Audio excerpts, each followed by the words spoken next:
making you wait. We'll go ahead and start this meeting. I'll call a meeting to order. Let's start with roll call. Ron, can we start with you? We'll go around and introduce ourselves, please. Ron Hayes, District 1. Candace Blair, District 2. Mike Twombly, District 1. I'm Carl Holm. I'm the former planning director and Robbie LaValle, the county administrator, asked me to sit in tonight to serve on this as the planning director for tonight only. Thank you. Kate Kirk, sorry, I'm getting used to my married name. Formerly Kay Kelly. I'm the planner for Delta County. Brittany Hayning, I'm the planning tech for the. Okay. We'll move on to public comments. Is there anybody here this evening that needs to comment on anything not on our agenda? Looks like everybody's here to speak about things on our agenda. Okay, moving on. The meeting minutes from last month.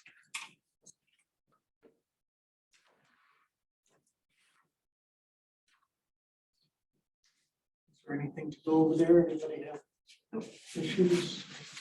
Motion that we go ahead and approve the meeting minutes from last month. Second. Made and seconded, all in favor? Aye. Aye. Okay, moving on. Agenda additions, deletions, and corrections. There are none. Right, let's move on to scheduled items. First item on the agenda is PLN 22-075. Grace? Sorry, we're getting pulled up here.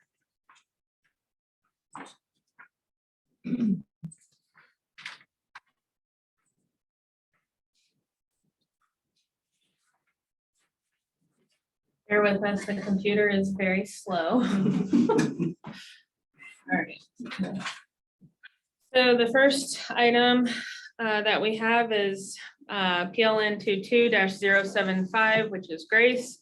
This application was continued from June 22nd, 2023 BOA meeting. This application is to consider two variances, reducing the required lot size from 20 acres in the A20 zone to about 13 acres and 7 acres for a 2-lot subdivision. The subject property is located south of O Road and northeast of Lamborn Mesa Road in Paonia. The parcel is 20.90 acres and has been zoned A20 per the LUC, which requires 20 acres minimum per lot when subdividing. The applicant's original proposal included a 3-lot subdivision, which would have required 3 variances to lot size. A pre-application meeting was held with the applicant on May 26, 2022 to discuss lot design, including a clustered subdivision, variances, access, and water for the proposed subdivision. The revised and current proposal is a 2-lot subdivision, which is a minor plat that is approved administratively by the director. Lot 1 is proposed at about 13 acres and lot 2 is proposed at about 7 acres. Neither lot meets the minimum as required by the zoning designation, so both lots do require a variance to lot size. Right away dedication for both O Road and Lamborn Mesa Road will be determined through the review by county engineering if the variances are approved and the applicant proceeds with the subdivision.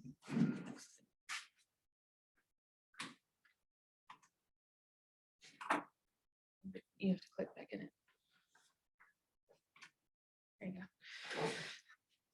go. The subject property is located about half a mile southeast of the town of Paonia and is situated between O Road and Lamborn Mesa Road. Again, the subject property has been zoned A20. As you can see here, the parcel is surrounded by A20 with a large area of A5 to the west and A35 to the east.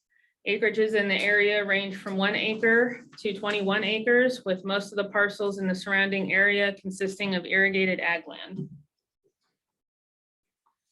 At the pre-application meeting, staff discussed in depth multiple issues with the proposed design. Staff offered the applicant other options that included processing a minor plat, again, a 2-lot subdivision, which would require 2 variances, or considering a clustered design, which has no minimum lot size requirements or limits on number of lots that one can have. It does, however, require stewardship areas that restrict irrigated ag from development. Next slide. So the image on the left is the original site plan that was submitted with the application. The lots were all around 7 acres each, with lots 1 and 3 having proposed access from Lamborn Mesa Road, which is the orange dash line that you see. While lot 2 proposed access was from O Road, which is the solid yellow line. The dashed green areas were illustrated, which is the proposed envelopes for each lot, building envelopes. And the blue dash line is the location of the Minnesota Canal and Reservoir Company ditch, which is the irrigation ditch in that area.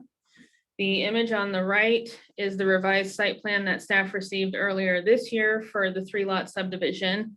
As you can see, the configuration had changed for lots 1 and 2, as well as the building envelope for lot 2.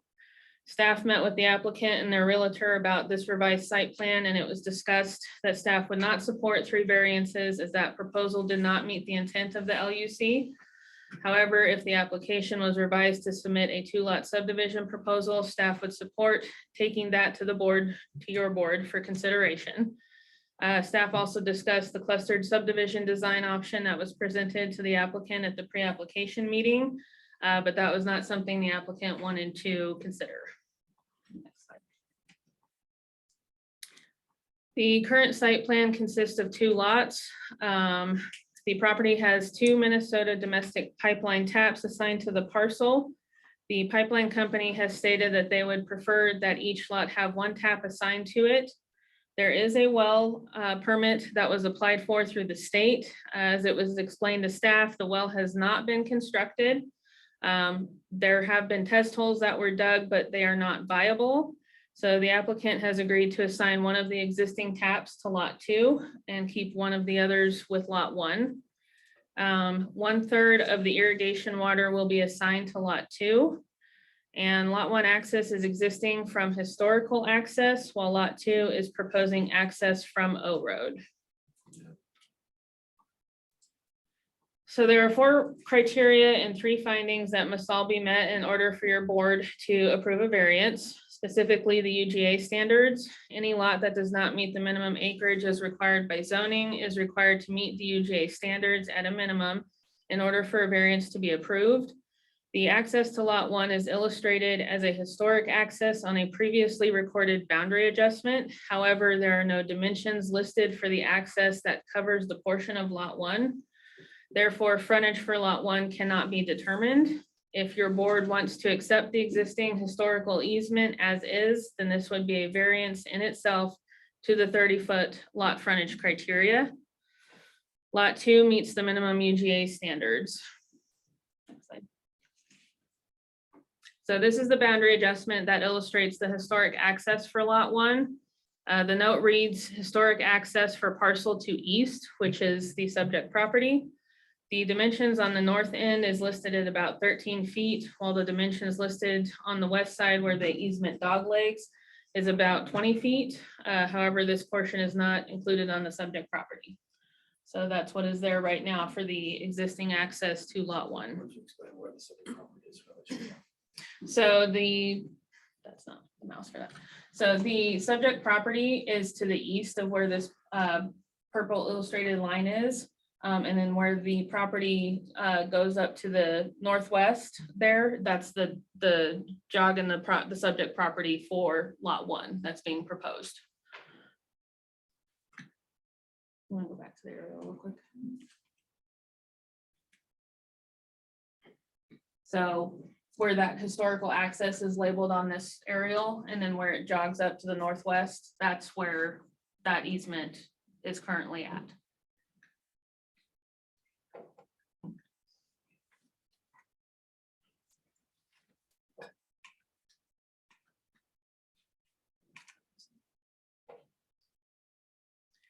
So the Minnesota Canal and Reservoir Company is located in a diagonal direction in the middle of proposed lot 2, which is located before the proposed building envelope. Staff received comments from the president of the company stating that they would not grant access across their prescriptive ditch easement for lot 2, as the underground pipeline is very expensive and dealing with damages and repairs to the pipeline is expensive for whoever causes the damages to it and leads to legal issues that they do not want to deal with. The company has stated that they do not have any issue with the new development. However, it needs to be placed in an area where it will not encroach on the ditch easement and does not require access across the easement, to which staff informed the applicant's realtor and let them know that they should have that conversation with the applicant. With that being said, the applicant's realtor discussed moving the proposed lot 2 to the southern side of the property, which would require a shared access with lot 1. However, the applicant decided not to move the proposed lot. So staff explained that moving the building envelope to the north side of the ditch easement would help mitigate any concerns with the company, as access would not be required across the easement. So where the green hash line is, to the blue hash line, that's where staff has suggested that building envelope be relocated so that they do not need to cross the ditch easement, which is the purple dash line.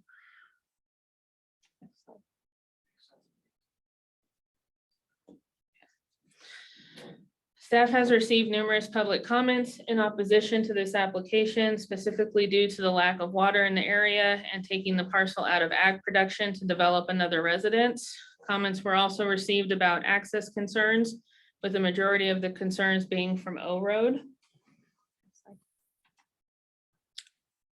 Staff recommends the following conditions: confirmation from Minnesota Domestic Pipeline in regards to one of the existing taps being installed to lot 2 and upgraded accordingly. Access to each lot being built to county standards, which means obtaining access permits from county engineering. Relocating the building envelope for lot 2 to the north side of the Minnesota Canal and Reservoir Company ditch and easement. Said envelope shall not encroach or require access across the easement. No further subdivision for a period of 10 years. Access and utilities installed for lot 2 prior to recording a final plat. Easements for any utilities and access that cross other property shall be shown on the final plat. Setbacks shall be met for all new structures, including septic, and an irrigation plan shall be submitted. This plan shall include the Minnesota Canal and Reservoir Company. So with that, staff recommends that your board consider the required variance criteria and findings and either approve, conditionally approve, or deny the variances to lot size and authorize the acting director to prepare a resolution reflecting your decision. And that concludes my presentation. Okay. We have questions for staff. I do want to mention that the applicant is online on Zoom and her realtor, Liz Heydrich, is here in the audience. Okay. So for staff.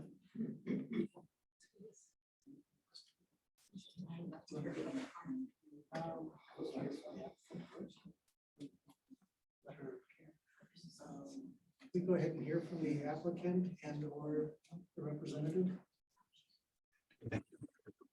Hi there. Thank you so much for that presentation. Is it all right if I speak now? Yes. Okay. So when we met in 2023 with, I believe it was Katie, we were told that we didn't need to have any building envelopes, and we were not planning on having any building envelopes.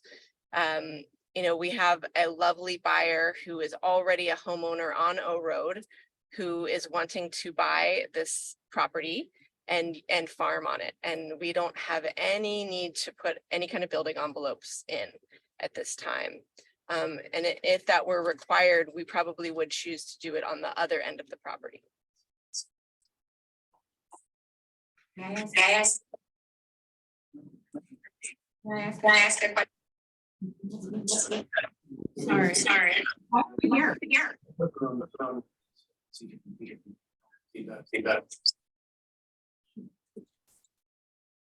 Sorry, I couldn't hear any of that. You can. I don't know. Can you hear me now? Okay, Okay, Say now it try again. again, Candace. Can you hear me? You won't be able to hear her. Can We you? had to mute her so that You we give me a didn't have thumbs feedback. up? Yeah, thumbs up if you can hear us. She's muted, you said? Yes. She won't be able to hear. So I would. Can someone, why are we here if she doesn't want any of? Why are we, why is this going on? I'm confused.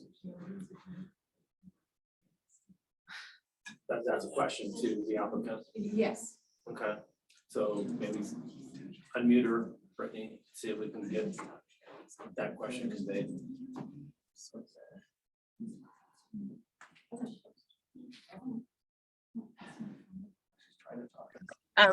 We're here because I'm applying to do a subdivision to subdivide off 7 acres of my property.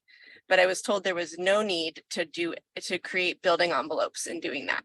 There's no building envelopes currently on the land. And we weren't looking to place any building envelopes, but just subdivide off 7 acres of the land.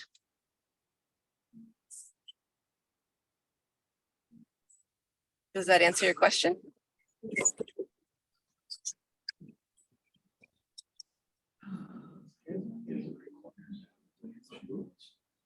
Yeah, we usually ask for that if there's a specific. In this case, the issue is the pipeline and access. So that's why you would. Sure. Yep. If I may, relative to building envelopes, I was just conferring with the staff that there were some building envelopes on some of the original site plans, but that here, aside from that, one of the required findings is to minimize the impact to agricultural lands. One way that staff has done that traditionally with subdivisions, where there's agricultural production, is with building envelopes, so that we know how much area is being impacted versus how much is going to remain in agricultural production. So it is a condition. You can apply it, you cannot apply it. It is within your discretion of whether or not to apply the building envelopes. I hear the applicant asking not to have building envelopes, but it's your discretion. Anything else for the applicant, or would the applicant like to say anything else besides building envelopes? Yes. Well, for one, the reason why there were building envelopes on the first plan is I was advised at that time by a previous employee that I had to have this building envelopes. But then when I talked to Katie, she said there was absolutely no reason to have building envelopes and I didn't need to have them. So I've received some confusing information. But the last that it was left is that there was absolutely no need for building envelopes. And I specifically called and asked to have all building envelopes removed from the whole file, which clearly I was told that happened, and it clearly didn't happen. So that's just a little bit confusing to me. And then the other piece is that I really honor the location of the canal, and I'm not planning on or seeing that anything is going to happen with the canal. But I think it's important to note, I've done a little bit of looking at water easement law, and given I don't think that it is the right of the water company at this time to say what I can't or can't do. It's not an exclusive easement. And I've looked quite a bit into case law, and it has to be specifically listed as an exclusive easement in order for the water company to stop me from doing anything. Now, I'm not planning on doing anything. I'm just planning on selling this to a lovely family of farmers, like I said, that live on O Road, who want to farm the land. And I don't foresee anything happening with the ditch. And I do understand that if the new owner does decide that they want to put, a driveway somewhere, that they would need to work directly with the ditch company to make that happen in a way that that is good for everyone. The last thing that I'll say is that the entire field along O Road has been, I know recognize that it's green, but it has been out of agricultural production for way longer than I've owned the land. The pipes on that whole section of the land have been broken and only watered with wastewater. And in the 3 years that I've owned the property, that area has never been grazed or hayed. So I just want to say that actually what I'm trying to do is put land into agricultural production that has not been in agricultural production since long before I owned the land. Thank you for your comment. Can you hear me? Can you hear me? Yes. Just for clarification, you just stated that you don't believe that the ditch company can tell you what to do with your property, and I kind of agree with you on that. But what the ditch company is saying, according to the paperwork that I have in front of me, is that you cannot cross their easement and their pipe. That's what their issue is. They don't want you to cross, or any future owner, or any time in the future at all, as this property changes hands. They don't want people driving over that pipe. That's my take on this. I'm not seeing anywhere that they're dictating that you anything else about your property. It's just over their easement. Are you on the same page with that? Or are you thinking are they asking for more? Well, I don't know. It seems like that, I'm not trying to do anything or don't have any intentions to cross the ditch, but I'm also not willing to limit the property to say at this time that it can't ever be crossed by placing a building envelope. Like I said, I've looked into easement law, and there are many cases. In fact, like most of the cases when a water company has an easement, what's decided is that absolutely the owner of the land is allowed to cross that easement, is allowed. There's been instances where they've allowed them to put entire gravel plants over where the canal is, and it said that because it's not an exclusive easement. So we both have rights to that land, given that it's not an exclusive easement. Now, of course, we would need to work together if the new buyer at some point down the road decided they wanted to put a driveway over that pipeline. They would need to work together with the water company to perhaps build a bridge or to do something so that it didn't impact that pipeline. But it's not, from everything that I've looked at, I don't think that it's the say of this board or of the water company at this time whether something in perpetuity can ever cross that. Like if I wanted to drive my tractor over the ditch right now, I totally could. If I wanted to, there's nothing that precludes me currently from driving over that. And only 7 to 10 years ago, it was actually an open canal, and I would have had every right to have built a bridge over that open canal. And I do believe it's the same now, given that no other permission was given at the time of piping it, but it didn't change the permissions of the easement. And so I do believe a bridge can still be built over that if some future person desires to do that. Ms. Grace, if I may, I would definitely suggest getting a water attorney to verify all of that. It's not our position to discredit you or discredit the legal opinion of the state of Colorado and the ditch easements and rights. But certainly going forward, I would definitely recommend seeking legal counsel to verify if what your ideas and theories are indeed the law. Mr. Chair, if I may. Yes. In speaking to the land use code and the county's authority, which that I will speak to, I won't speak to the water law. So under the land use code, this person is asking something of this board, a variance. Correct. There are criteria within the land use code that need to be met. The county does have discretion as far as where access can or cannot access off a road, or if it can access off of a road. It is expressly within your purview to condition this And if you want to condition it with a building envelope and for that building envelope to be north of the ditch easement, that is expressly within your purview. And if the applicant does not like that, of course, they don't have to move forward with the subdivision, or they can withdraw the application. But you need to look at it as what is intended in the land use code and how the county envisions development occurring. Okay. So if I may ask a question. If I could. Per our authority in making an opinion or a decision on this, Ms. Grace is saying that she doesn't intend on building, That I don't what?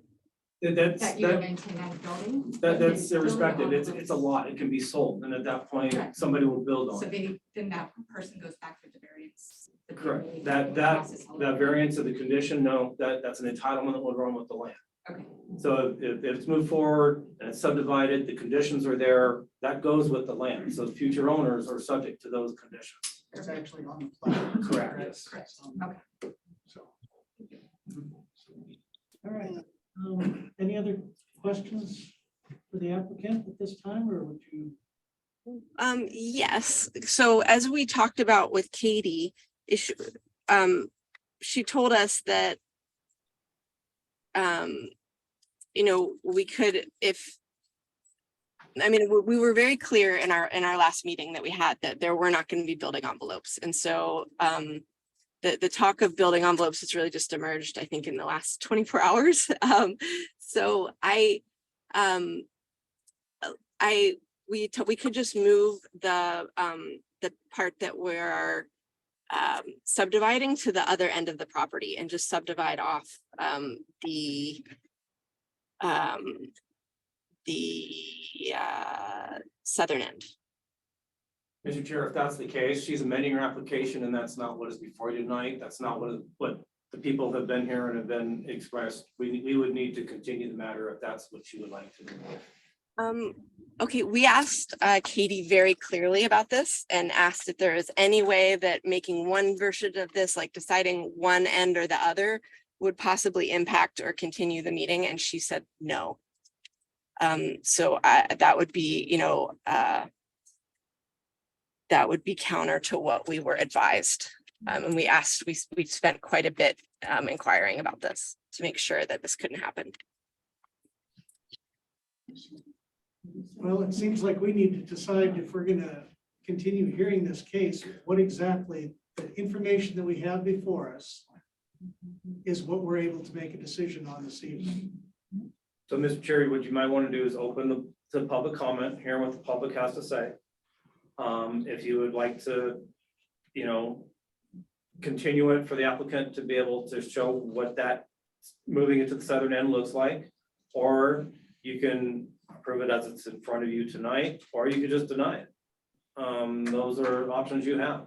Okay, I think my question still stands. Are we gonna stick with your plan that's presented to us, not changing a boundary or changing a lot line? It's a yes or no, and that we can decide whether we proceed this evening or not. Well, okay, for one, I would like, I know Liz is there in the room, and I'd like to hear her take on this because she was in the meeting with Katie with me when we talked about this, and we were absolutely promised that this would not be the case, that we could choose in this meeting which end of the property we wanted it to be divided off. And there are photographs it would be exactly the parcel that is on the southern end in the paperwork that we have that we'd be subdividing off. So there's not any new information needed. And we were told that it wouldn't matter which one we put. Let's bring Liz up here and see if she can shed any light on this, and we'll continue on for a moment. Is this Royce? Sure. Hi, everyone. My name is Liz Heydrich. I'm with Needle Rock Realty, had the property listed for some time. I know that there was discussion of whether we would divide the property off of O Road or off of Lambo Mesa Road. I believe that a final decision needed to be made prior to this meeting where we would have to establish whether we were proposing it for the northern portion off of O Road or the southern portion coming off of Lamborn Mesa Road. That's what I recall. We could have proposed either or, but that this specific meeting was, the final sketch plan was turned in without a building envelope. I did turn in the final thing without a building envelope, but it was for the portion that is on the north part that is contiguous to O Road. And that is what I recall. So in terms of my other feelings and concerns, I have spoken to a lot of individuals and I've taken a lot of pictures and I've gathered a large map of the property. And this map is, you know, a fairly decent radius, but not extending into town per se. And this is a list of all the owners and the lot sizes beginning at 0.29. And it's a 2-page one with Mara's property being highlighted on the second page. And she is the seventh to the largest landowner because they're in order of lot size in this, on this entire map. She's the 7th largest. I also spoke with Luke Reschke, the water commissioner, on the phone, as well as the ditch writer, Greg Malott, about the Minnesota pipeline that comes through the property, kind of dissects the property, initiating from the eastern boundary and then running in a little bit of an angle and coming to the west over in here. You've seen that on the aerial map. I took some up close images of some irrigation structures in that particular area that I'd be happy to share with people. There are 2 irrigation structures, one on each side of the private lane that runs off of O Road and along the boundary here that is shared between Mara and the Pierce, Donald Pierce's property. Right here is his driveway, and this is where the irrigation pipeline, people are calling it a canal. I'm referring to the same thing as a pipeline because it is a large pipe according to, and he wasn't 100% correct, so I'm not directly quoting him, but he believes it's about a 3-foot in diameter pipe that's buried underneath the private drive for Mr. Pierce that also travels through Mara's property. Greg believes that pipe to be buried at approximately 4 feet underground. And it was a government project and it is expensive and needs to be treated with respect. So in terms of that though, both Luke Reschke and other individuals that I spoke to said that certainly if people were not allowed to drive over irrigation pipes or pipelines, then water would not get anywhere. It goes under roads, it goes under county roads, it goes under private roads, it goes under driveways, goes through people's property, and it is an innate Colorado water law right that water can travel historically where it goes. I don't believe that the intent of this division of the 7 acres is to any way damage the water or that pipeline. I believe that with appropriate care and thoughtfulness, that legal and binding documents that could become recorded in the county as part of the allowance for this variance could dictate any future owner and current owners' use of the ground over and on top of that pipeline. And that I understand, it's like, who do you hold accountable? How, you know, someone was driving into her own driveway, you know, an excavator and something nicked a culvert. There's been water leaking over the cross of that for at the existing driveway for years and causing kind of a dent in the road. And the excavator, in his overabundance of trying to be helpful, came back and, you know, was like, well, let's fix this because the culvert is crushed. And in fact, it turned out that there was old pipe that is no longer in use that is delivering irrigation water on Lamborn Mesa Road. And so, you know, that was corrected. Liz, please address the board. Oh, I'm sorry, I keep forgetting who I'm talking to. So that was corrected. And so, I mean, I'm the last person to say that what can go wrong, and somebody needs to be held accountable. And in that particular case, who was responsible for that, you know? But it was taken care of. And I think that with, in the olden days, you did it on a handshake and you did what was right. But nowadays, we have to put it in writing. Yep. So I would propose that if the board would consider that allowance, that there wouldn't be a building envelope on this parcel as it is presented today, And that we will enough could deliberate on happen. that. Sure, What- so that's What it. we're looking at from you Okay. is What some else? clarification, Okay, northern lot or southern part of the lot. If it's northern, we can continue. If you guys are adamant about changing it to the southern end of that piece of property, Mhm. then you just simply need to resubmit. Is that my take on this? Not resubmit. They have an application, but we would Okay. want to see You how they modify. propose to configure it on, that would be our recommendation. You could, you know, you could give an indication of how, if you would support that or not. And, what would the waiting period be if we need to regroup and look at building on the southern, or, you know, subdividing out the southern portion? The next BOA meeting is August, I think, 24th. Mhm. Yeah, August 24th.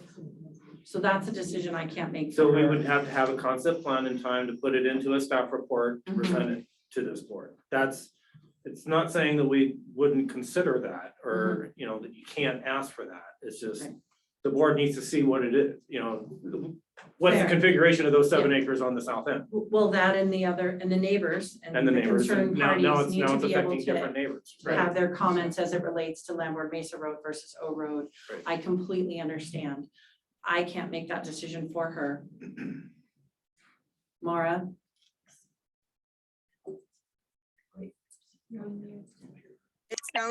It sounds like, if I'm not willing to go through with it on the current, you guys please be quiet, okay?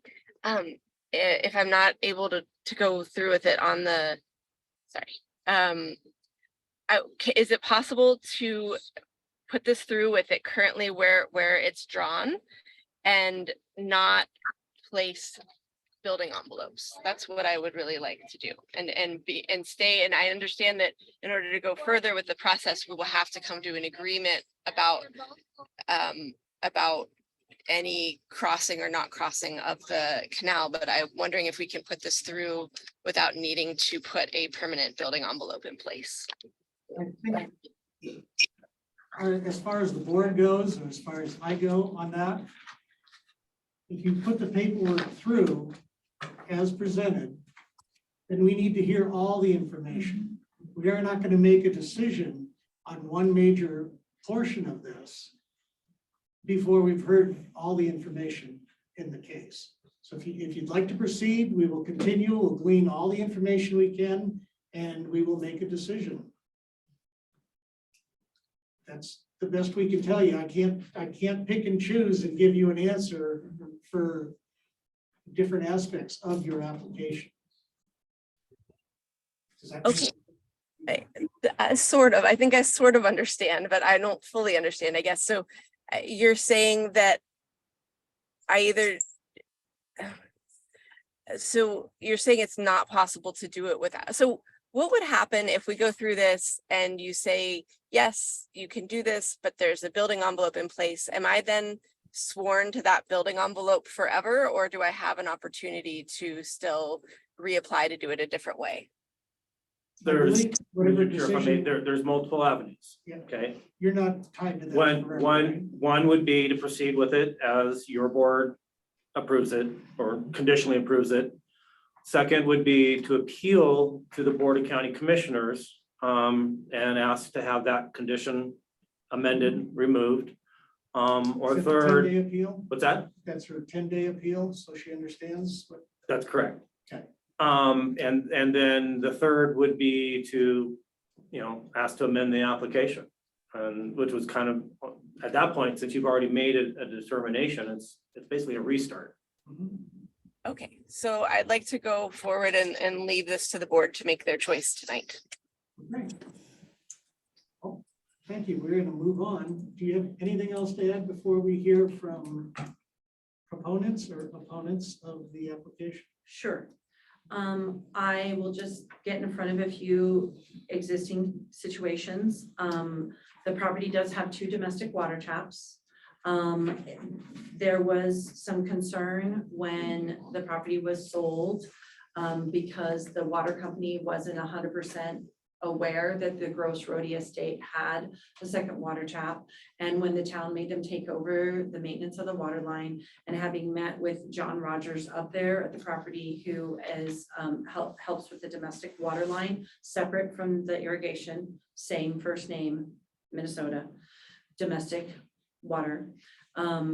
It was written, and there is an agreement that if and when that second water tap is connected individually, that anyone making that connection would be responsible for any expenses, damages, harm, and or if there was a need for some sort of upgrade or something to the domestic pipeline. So that is understood, just so you know. So it's certainly understood by me, and I believe by Maura as well, because we've talked about that. The second issue that just recently came to my attention was that it was potential that there might not be enough for 30 feet on access, because each parcel has to have that 30 feet. It was highlighted in red on the one display. Tonight, my son and I, Tristan, he's here to bear witness, did measure her existing driveway to be 22 feet across, and then at a diagonal going across to where the road curves, where Lamborn Mesa Road curves, and I'm talking about where her existing driveway takes off and heads to the north. There was 34 feet across there, and we haven't flagged the exact corners of her property, but I believe that that is her property that we were measuring. So that would have to be confirmed, but I believe that we've got 30 feet on that Lamborn Mesa access, based on some survey documents from Wilmore and from just being there today. The only other thing I would add was I mentioned that I understand how dramatic and hard it is when there are changes in the area. And I've been a realtor for almost 20 years, and I've been through this before.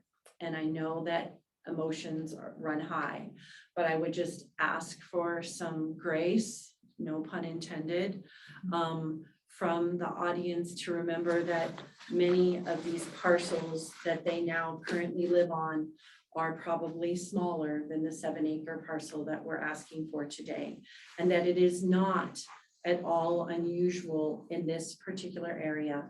And that while I understand that a premium price is being asked for this property, I think that everybody has that feeling until they're selling their own property. And it is very beautiful, and it is a priceless community that we live in. And at the heart of it, I truly believe that Maura would like to divide off a smaller parcel to share some of that with others. This became too much for her to manage after a divorce. There is 7 acres here that very well should be in ag and should be irrigated. But it hasn't been. And it's been neglected. And it would be nice to see somebody come in with some fresh energy and love and fix some pipes. The neighbors have been very not happy with some of the broken pipes through the years and whatnot. So it would be nice to see that turn back to green and not into a patch of weeds. And that I rest my comments. Thank you for your comment. Mhm. We will move on to public comment. Just by a show of hands, are most of the folks here looking to speak on the Grace proposal? Okay, so that we can all hear, let's start with, we do have a list So we're just gonna go down the list. When it's your turn to speak, if you come up, sit down, introduce yourself, tell us your pros, cons. We're here to listen, and then you take your seat and the next person will come up. We'll try to expedite this and get it done. Can I ask a question? I should have done this when you asked for staff questions, but I didn't get it. There was a slide that Katie put up that had a list of 3 things on the side that were, one of them was hardship. Could you explain what that means? What was that referring to? What kind of hardship? That's part of the 3, isn't it? For The 3, Yeah, those 3. the, Could Between the you just criteria. review those 3 quickly? You wanna, Do you want to do that now, or you want to? I think we're gonna probably touch upon that. But there's, Well, what kind of hardship? I mean, well, if, are we If talking lifelong economic farmers wanna hardship, cut off- emotional hardship? no, if it's All of the something for a above. family member, it could be just about anything. We can't Okay, tell you what the particular hardship is. okay, But if a family member needs to have their own piece of property, and it's gonna come off of grandma and grandpa's piece of property, right, okay. be close for whatever reason, or they need a place to live, that's a hardship. So they can cut off a more suitable piece of ground, not in the middle of a 40-acre alfalfa field, probably. That's kind of why we're at the land use code. Everybody that comes here and loves this country, you gotta build a house in the middle of a 40-acre Yeah. irrigated field, and you see what happens. Yeah. That's why. we're Okay, where we're thank you. at. That was helpful. So that's just one of the 3, I think, on that one. Right? What else we find? So, anyway, moving on. Tina Young. Tina just stepped out for a moment. She'll be right back. They were looking for the restroom. Jerry Young. Is that- Jerry is with her. Okay. I'm Dudley. Dudley, we're gonna start with you. Okay, well, I don't have any comments on the Graces project. We're actually number 3 on your list of Oh, okay. things to be discussed, the Young Um, subdivision. the next one is, on our list is Mike. Real tough. Okay, thanks. I'm not, I don't. You're not there either, okay? Not on the Grace one, at least.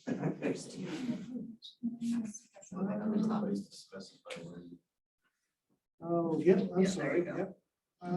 Grace. Sam Brown. You're the next contestant. I wrote down some remarks. My name is Samuel Brown. I live on O Road, outside Paonia. I'm referring to the subdivision. And there's a lot of impacts that come from subdivisions, increased traffic and visual impacts, loss of agricultural land. And in this case, I don't see any compelling need for the Delta County to give a variance to this subdivision.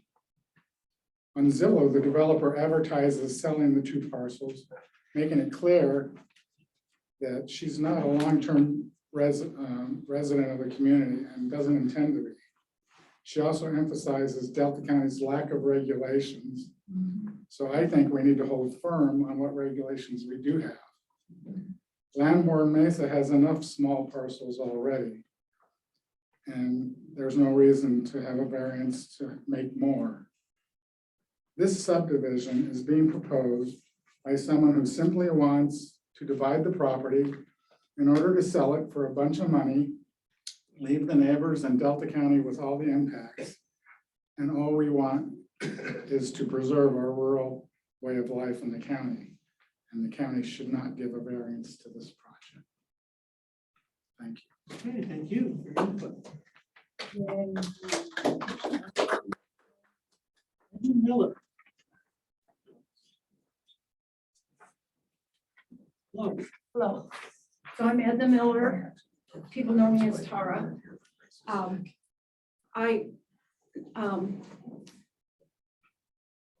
The notion that Lamborn Mesa that this is the 7th largest property, I'd like to mention that it's true.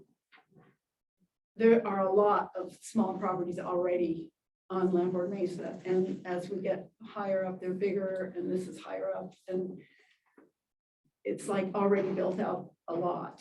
And I don't think we need to add more traffic. I'm concerned about traffic. I live on O Road. It's a jogging trail. I see people with baby strollers coming around there. So traffic, it would be good to have a traffic study if this were to go through, but traffic's a problem. And I especially read the code that it's about protecting the character of existing rural urban communities and neighborhoods in Delta County. That's the purpose of this board, and that only extraordinary and exceptional situations should be cause for variances. And I don't see that this is exceptional. The owner says she has a buyer already, and with that, I'm saying, why does she need to subdivide them? Just keep it with this new buyer, with all the excitement they have for their new land. So I see no purpose. I see no reason to change our designation and make a variance for this property that's already just fine. And the traffic and just impacts of more people. And especially on O Road, it's such a pedestrian road. Thank you for your comment. Yes, Patricia Walsh. Okay. Okay. Hi, thanks for letting me speak. My concerns mirror Tara's. It's traffic on the road. I live on 41918 O Road, which is the bottom, the east end of O Road. It's a gravel part of it. The only part of O Road is paved, if you can call it paved. And the road from above down to me has got two very tight curves, gravel, steep, big drop off up on the top. The Rogers nicely put a mirror up, so at least you can see when somebody's nosing around the corner, but it's very dangerous. I've seen many of accidents. I've lived there for 30 years and traffic on O Road has gone way up. And it's nice that she's thinking somebody's gonna farm that. That's great. That would be great, except that that does not mean that the next buyer isn't gonna wanna put a structure in. And the thing that concerns me also is so many properties have auxiliary dwellings. So it's not just the traffic that would be from one household. We don't know, but it would be very possible for someone to put the teepee in and the camper in. All of those people have their own vehicles, and they're all on the road. And as Tara said, it's a very popular, I walk on it all the time. And it's very popular bike route, and because it's only a 4-mile loop through town, and cars already go too fast. And we've seen dangerous situations with pedestrians and vehicles. Now, you can't stop vehicles from going fast unless you're patrolling the area all the time. So there's no guarantee that it's going to be down the road, it's going to be one house. And I'm very, very concerned about it's just a lane. 2 cars can't pass at the same time, especially in the winter with the snow piled up. Someone has to stop and go around. And I'm thinking just the same thing, is this is allowing a variance for a profit motive does not seem compelling to me. If this was someone in need, grandma and grandpa need somebody to come and take care of them, fine. And I like the idea of it being farmed, but this does not mean that the next person that buys it is gonna farm it. So anyway, that's it. I won't go on. Thank you very much. Thank you for your comment.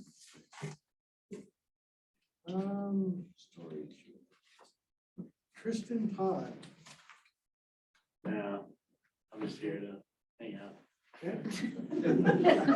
Moral support. invite you, so you can come and hang out every month. Steve Smith, He's learning. Oh, Steve Smith.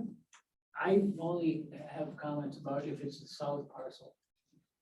Okay, so I guess, It's being proposed as a split, so. should I comment? I mean, I haven't got much to say. Everything I have to say was already in all the letters and stuff we got. But I live near the south parcel and I think should be denied. Okay, thank you for your comment.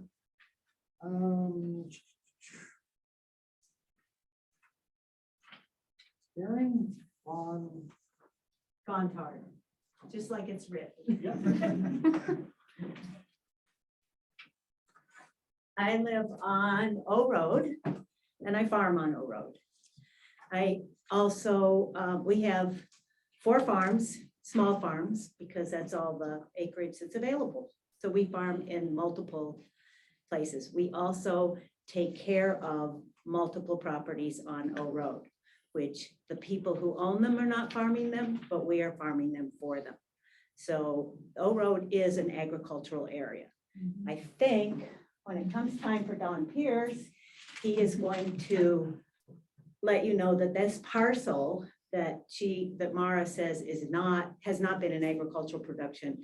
That's really not true. His horses have been grazing there for 30 years, 40 years, I don't know. We'll So- let him tell that. Don't Yeah, let him but first. I'm just saying that was in agricultural production. Yes, the pipes were broken and most of it is wastewater. I have 2 issues with this.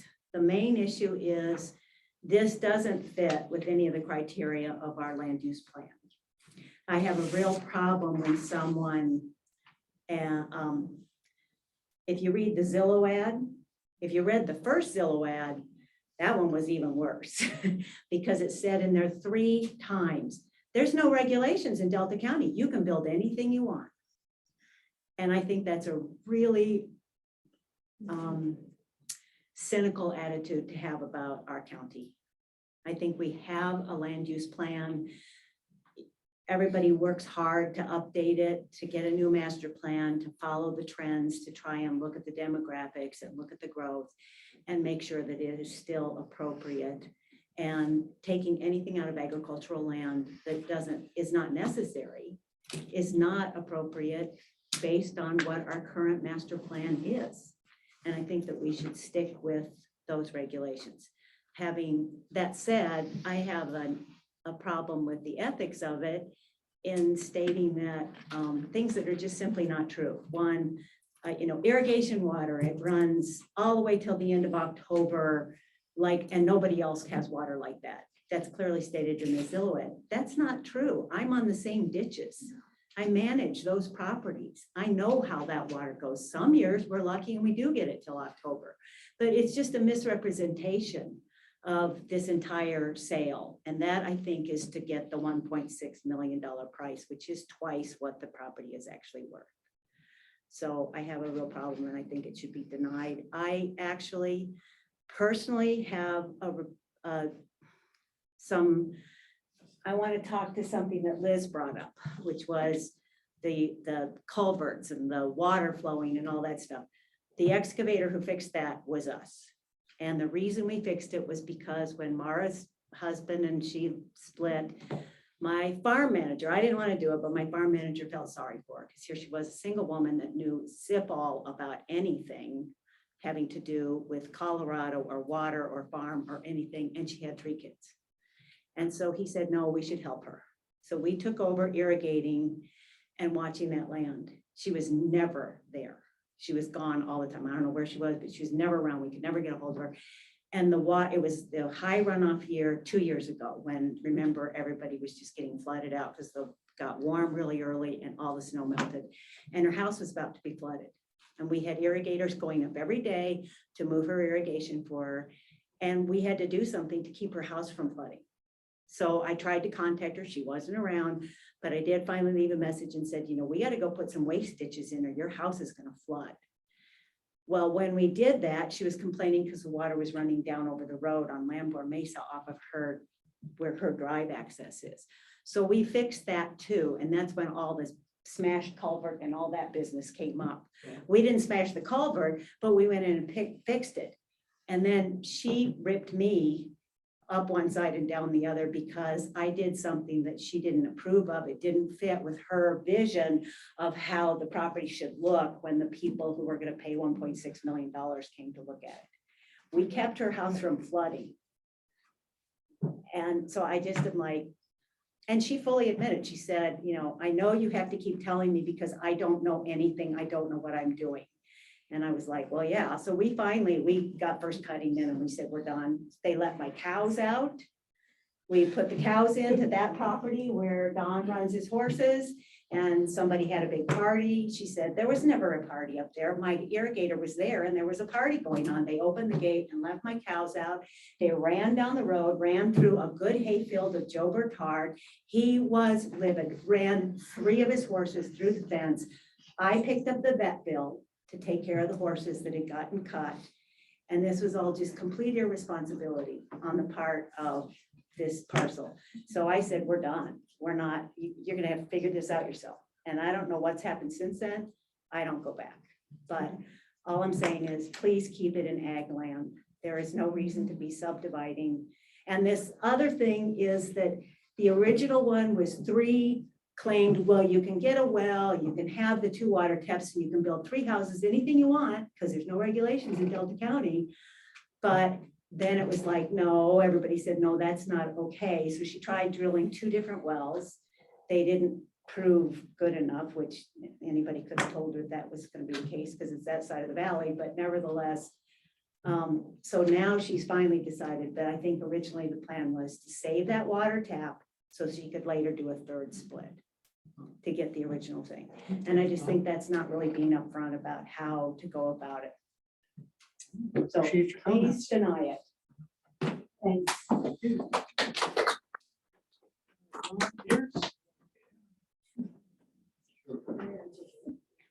Nice. Yeah, I was born with this. But wait till he says something.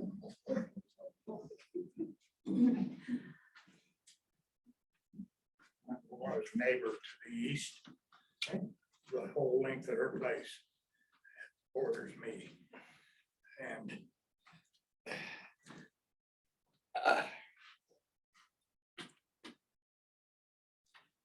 I'll start with the access. There is no access into that parcel. Now, there's a gate in my fence that we used to let them go through to pick up their hay. That ain't gonna happen with subdivision. I'll put the fence up and keep it up.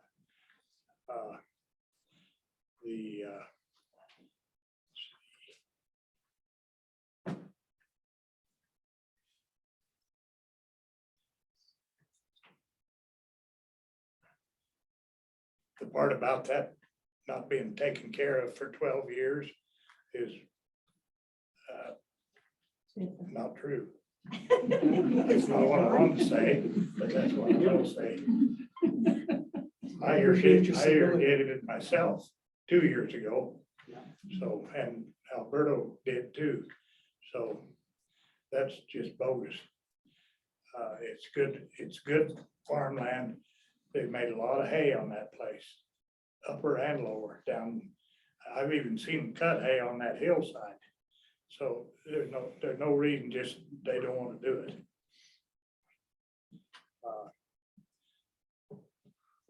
Some other things, but I can't think of them right now. But I don't want that for a neighbor. Okay, We're close enough the way we are. all right. Well, we appreciate your comments. Okay.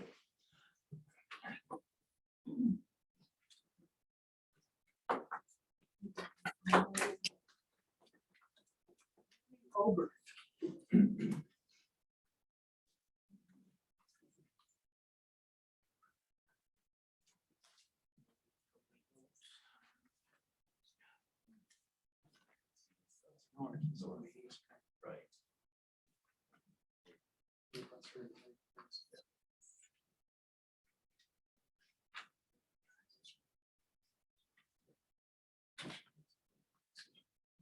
Sorry. My name's Corey Obert, and I've lived on Lamborn Mesa for 25 years. And I came down here tonight to voice my objections to this proposed variance. According to the county zoning map, this property is situated right in the middle of a large tract of yellow A20 land, primarily hay fields and scattered homes. My fear is that if this variance is allowed, it will set a precedence and open the door for more of these little small bites that eat away at the rural nature of that part of the mesa. I also feel like this variance application is motivated primarily by real estate speculation, with little regard for the agricultural nature of that part of the mesa. So I would urge you to deny this variance. Thank you. All right, thanks for your comment.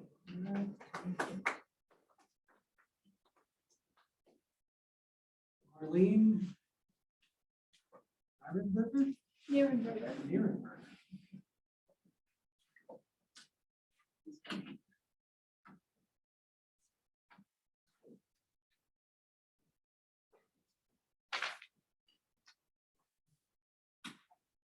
Marlene Nierenberger, 41447 Lamborn Mesa Road. My corner of my property meets the corner of Laura's property. I sent a letter previously to you. I just want to correct a minor information in that. I said I was a resident of 23 years. It's actually 19 years. And I personally witnessed that piece of land was hayed this year. And it was big brown bales. And it was green from errant water. That was wastewater from up on the hill. And if you follow the piping at the bottom of that hill, it goes toward my property. I have a picture here where at least 150 feet of water was heading toward my property. I mean, it's not rushing, but it's there, and I'm lower, so it's coming toward my property. And if you look, if you're on Old Road looking south and follow that pipe that's on the ridge, you'll see it's green there also, which means there's errant water there that follows the pipeline toward my property. And as in my letter, I was able to crop all my hay when I first took over irrigation personally. And the last 2 years, my property has been affected by errant water, where I have not been able to hay all of my field. And I've been riding around the area to try to figure out where the errant water is coming onto my property. And on the easement of the Minnesota pipe that's buried, there's, you can sink in mud this deep, and it's not my water. So I've been trying to work with one neighbor so far. I've started up with one neighbor. And at least half of the easement has dried, but there's been changes up to 6 inches deep. It's less now after haying, and I'm not sure why. I've been trying to figure it out. Okay, and I would want to know how this is going to be fixed before or after a sale. I mean, why am I getting somebody else's water? I know there's, I know it's not your department, but how do I protect my property? I would say start at the planning department.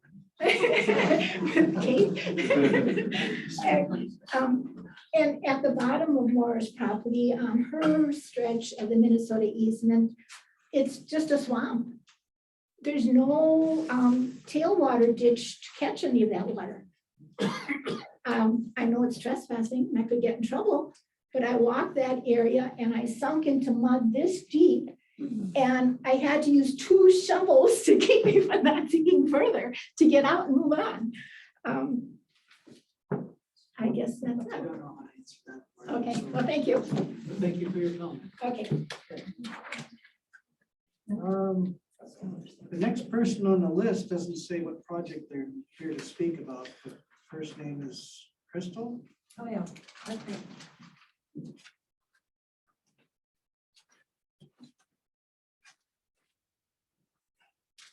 Thanks for allowing me to voice my opinion. We are neighbors 2 doors east from the proposed subdivision. And we share our ditch water. We take turns in irrigation. So there are 7 days where we have the water for our almost 18 acres. There's not always enough water to irrigate everything. So we have to move it around and move it around to get little water elsewhere. And this was a good year for water, as we all know. Anyway, then Don, our neighbor, gets it again for another 7 days. And then Maura gets it for, at this time, when because it's first degree water rights, she gets it for 8 days. Here's my problem. If she is allowed to have that division made, then she said in her write-up that she will get 6 or 2/3 of her shares to irrigate the big portion. 1/3 to the other. The poor sucker that's gonna buy that piece of land at the bottom is gonna get 2 days of water. That person has to wait for 20 days before he or she can irrigate that land. This whole subdivision thing and the presentation that Maura, I'm sorry to say, oh, by the way, your kids were so well behaved. But the whole presentation was very wishy-washy. Then she's talking about having a place where a building can be erected. And then she says, oh no, that's not gonna happen. And then she says, but there's gonna be a tap. So why do you wanna have a tap for that lot if you don't plan to have a building parcel there, right? And then regarding the structure of the pipeline, it was built on irrigated agricultural land. We're not talking about a big highway where you get tanker trucks and 18-wheelers passing by. So this is a very sensitive kind of a structure. Also regarding her comments about it hasn't been irrigated, there were 2 huge hail bales. Who did that? How did it happen? It's because of wastewater runoff there. So if she has a farmer that wants to come and farm on O Road, then she has to focus on this little parcel. That's why we are all here, because of that little parcel on the northern side of her property. Because it's a farmer on O Road that wants to farm that. Okay, let that person buy it and let that person find out that he's not or she's not going to have enough water. So this is, water is the issue here. Whereas if you have a big piece of land and you have 9 shares of good water, then you can go and you can move the water around. You can control the runoff, etc. But if you sit on a little parcel and you get the water every 20 days or 2 days, there's nothing that you can really grow there. Something else. In your packet, you have the variance of findings. Chapter 10, section 2 of the law states that no variance shall be authorized unless the Board of Adjustment makes all 3 of the following findings. Due to the narrowness, shallowness, or shape of the subject of the property, of the effective date of this code, or exceptional topographic conditions, or other extraordinary exceptional situations or condition. I don't see that there. It is accessible from the main house. There's no reason to subdivide this. Then the other one is a variance from strict application of the regulations that issue would relieve such difficulties of hardship. What hardship, Maura? What hardship? I don't see hardship there. Your lights are burning day and night when you're not there, when you are there because you're scared of the dark. You don't rent out your property. You don't lease out land. Where's the hardship? And then also the requested variance would not create a substantial detriment to the public good.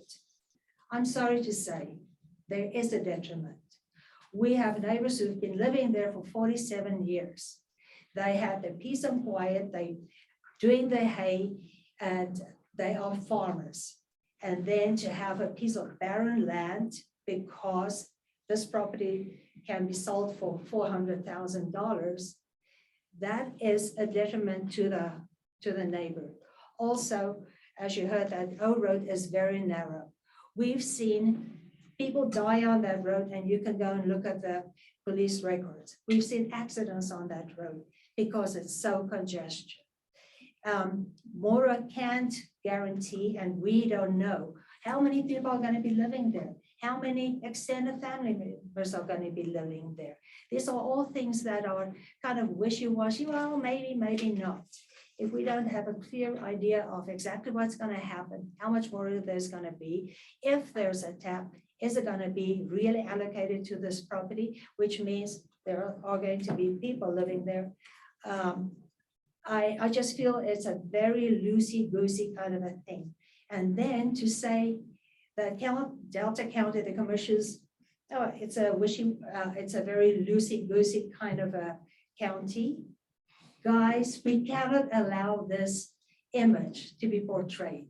So we need to say, you know what, we don't see that these three findings of the condition of the land where it's located, or that there's hardship so that there's more money available for her to whatever, have grandma and grandpa taken care of, or that there's no substantial detriment to the neighborhood. If you think that you cannot agree on all of those three variances, you should deny this, or not variances, but findings. You should deny this application. Thank you.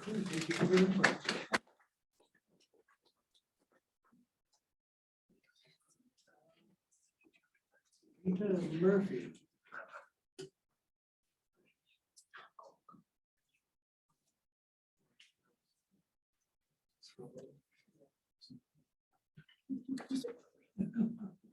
Hi, I'm Red Murphy, and I live at 41404 O Road on Lamborn Mesa. I'm the adjacent landowner, and I've lived there for 47 years. I'm mainly going to touch on, I've read the code, I've studied the code, and these are some of these have been hit on, and so you'll have to forgive the redundancy. It's already been zoned agriculture where 20 acre lots are allowed according to the code. In studying the purpose of the land use code, page 13, chapter 1, section 2A, number 2, states it very clearly that one of the purposes of the code is to protect existing rural neighborhoods in Delta County.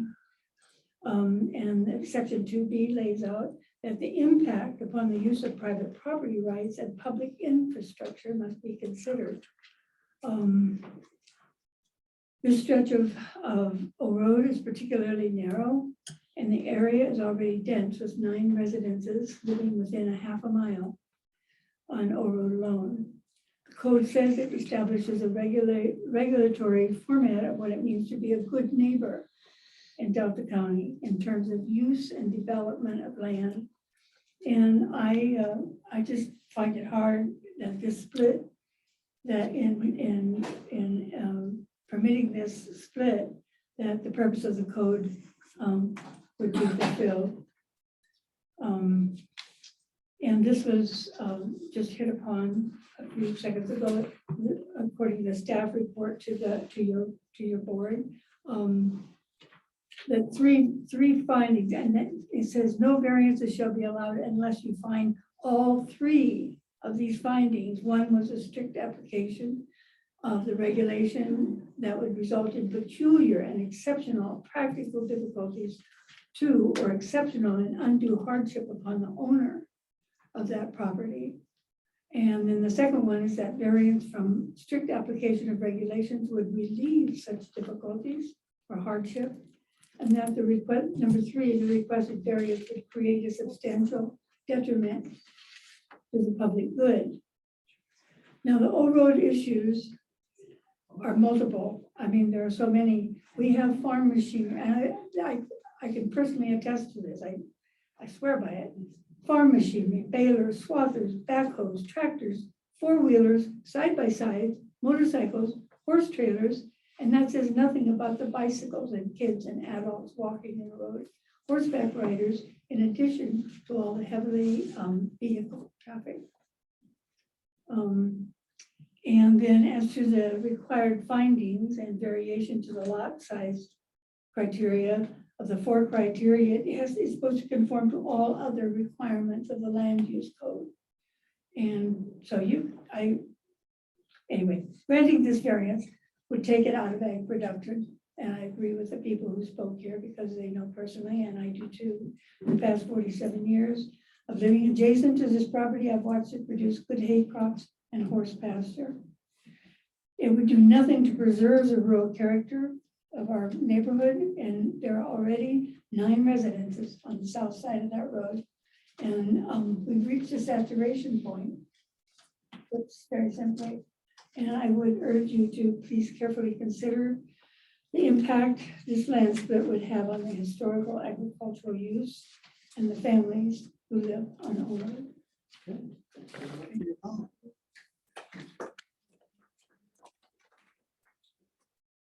All right, the last person signed up to speak is Peter Van Winkle.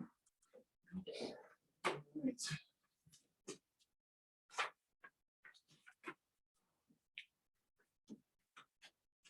Thanks. So she says that she wants to bring in a lovely farmer family to come in to buy this 7-acre property. And my understanding hearing through the grapevine is that she turned down an offer for 1.35 cash on the whole thing. This is in an interest rate environment where, you know, mortgage loans are going for 6% plus. So if it's so important to sell this to a good family, if it's hardship, sell it for fair market value, sell it for, or at least something approximating fair market value. It's been on the market for over a year. It was at 1.9, now it's at 1.7. If it's hardship, rent your house out. It's sat unrented. We're her neighbors. We can tell there's nobody living there. She's never there. It says in the application that she uses it for Colorado home visits. She's never here. And just on the hardship piece, according to this Zillow of her current home in Malibu, California, she rents a $4 to $6 million home for $9,000 a month. Okay. So I'll just say in closing, who does this benefit? What are we approving of? I hereby comment that I disapprove of this applicant's motive, her intent, and I question her honesty and her character, to be brutally honest. Thank you. Thank you, Ryan.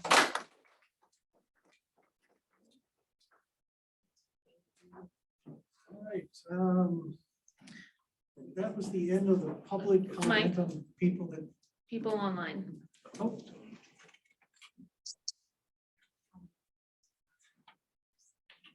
Okay, can you give us your name and go ahead?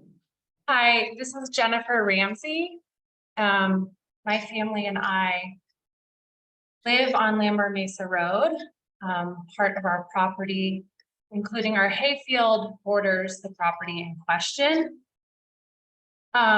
While the division on O Road and what you're hearing tonight doesn't directly affect my family, I 100% stand with my O Road neighbors in every sentiment that was spoken tonight.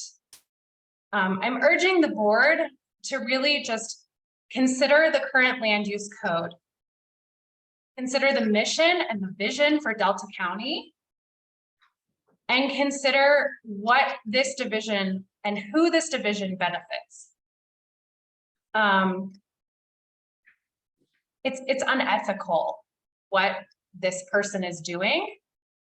And I just want to say that I stand with my neighbors, and any division of this property in any configuration is not okay. Additionally, I have now heard from Maura and her realtor regarding the culvert that was dug at the intersection of Lambert Mesa Road and the driveway, saying that this issue has been resolved. And I would just like to go on record stating that this issue has not been resolved. My husband is the president of the board of our water lateral, and he spoke with the excavation company. They stated that there was a patch placed on the pipe, which, to clarify, a culvert was dug and they hit our water line. Subsequently, we had flooding, we had the county road washing out. And we were without irrigation water for several days. This also, both my husband and I work, and we have a family of 3 children, and this took hours and hours of our time a couple weeks ago. This problem was not resolved, and we were told by the excavation company that they were placing a patch and they would be back to resolve the issue once the water was turned off in the fall. So while that doesn't pertain to this, I would just like to go on record stating that that was not properly repaired. Thank you so much. Thank you. Anybody else online to speak? One more. Looks like there's a Jamie Lashes, but I'm not sure if they're here for this application. Can you find out? Jamie, can you hear us?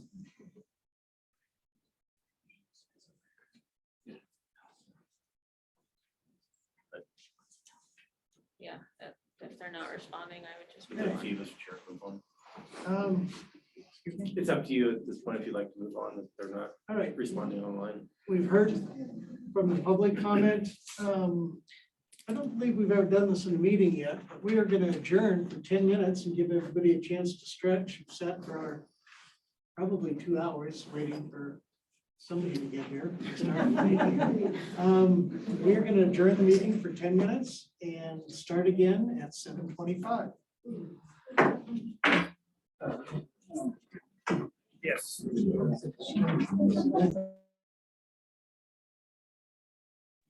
Back to order. I had that once and I didn't know about it first. And I was Folks, yeah.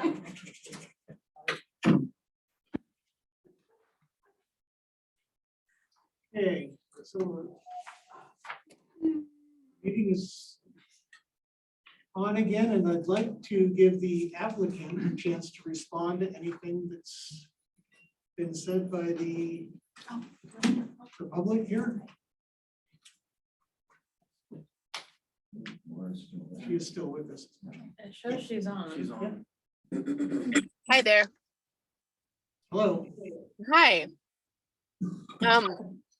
So I first would like to respond. I have a text that was sent to me by Karen, who was the one that gave the really lengthy argument, and it actually is from her, and Liz has that there in the room so she can show it to people. But she actually says in the text, I had asked her to try to green up the lower field.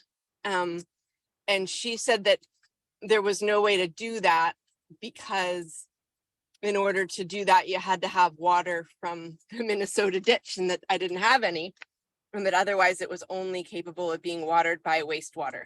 And I have that in writing from Karen, who just gave that lengthy and then I think the other thing that I want to speak to, as you've seen, there's been quite a bit of character assassination on me. And the hardship that everyone is discussing whether I do or do not have is that I moved to Paonia with my lovely family because Peter Van Winkle, to be close to Peter Van Winkle, who was the other one who just spoke terribly about me, who had been a friend of 10 years. And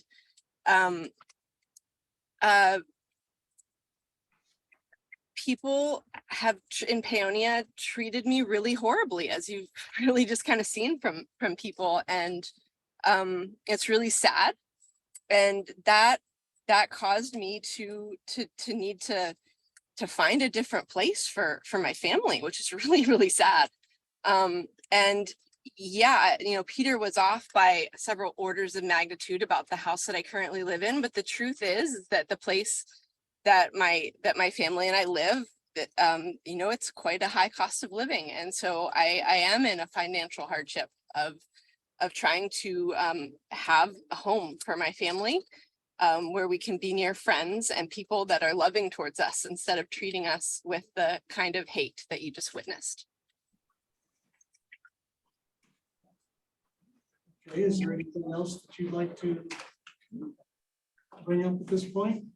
I guess I'd like to turn it over to Liz and see if there's anything that you want to say, Liz.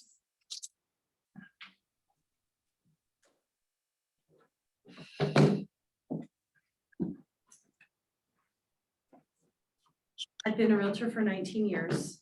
I'm the owner of Needle Rock Mountain Realty and Land. I have an office in Crawford, one in Peonia, and a satellite office in Hotchkiss. I do not make a habit of doing developments or subdivisions. I have been involved in major subdivisions and minor subdivisions, and this is my first experience with the variance and the new regulations. I would say that I have often experienced concerns of neighbors. This is probably one of the most dramatic oppositions that I've ever experienced. Nobody ever likes to see growth or change, but yet many people are here because of growth and change. I'm just gonna say, you know, when my son, who sits in this room's family first settled in the area, there were only very few people. And my grandson is a 5th generation native. I think there was a lot of gate closing that we all want to slow down and control progress. And I'm not against good and thoughtful regulation, but I am against the concept that if someone is unpopular, that is why I'm here today, to be honest with you. Not because I am for or against or in any way want to represent anything other than the fact that I would like for this to be given fair consideration, not based on personality or bias, but just simply on the merits of what it can or cannot bring to a potential future owner. And also her rights. I don't believe that there are many people that have ever subdivided property without the expectation of making money from it. And if that were the case, then we have a community of liars, because nobody subdivides property to give it away except for in the rare occasion for family, for example. This property does have 2 domestic water taps. It was always planned for the 7-acre parcel to have a domestic water tap. The only time a well was going to be part of it is when it was going to be 3 lots. That was abandoned very early on in the process because it wasn't a good fit. I would also speak to the concept of dividing irrigation, where the irrigation water comes on the property. It's kind of in the middle of the property on the eastern boundary line. And I don't see why 2/3 couldn't be allocated to one side and 1/3 to the lower portion on O Road, and a more efficient method of delivery.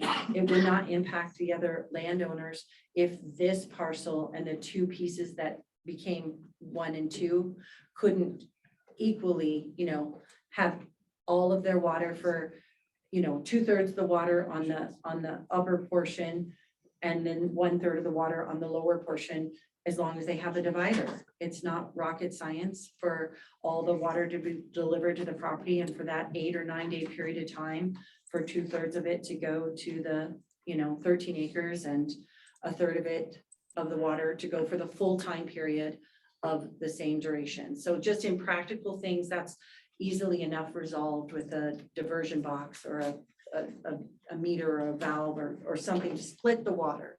It's been done 1,000 times. I understand everybody's concerns, and at the same time, I just don't want this to be a no because of miscommunications or you know, past experiences with an individual, because I think we set a precedence that no property in that area, if we throw down the gauntlet for this one, could ever be subdivided. And is that really what we're trying to say here, because there may come a time in the future that someone in this room or someone related to them may find the need to do so. Thank you.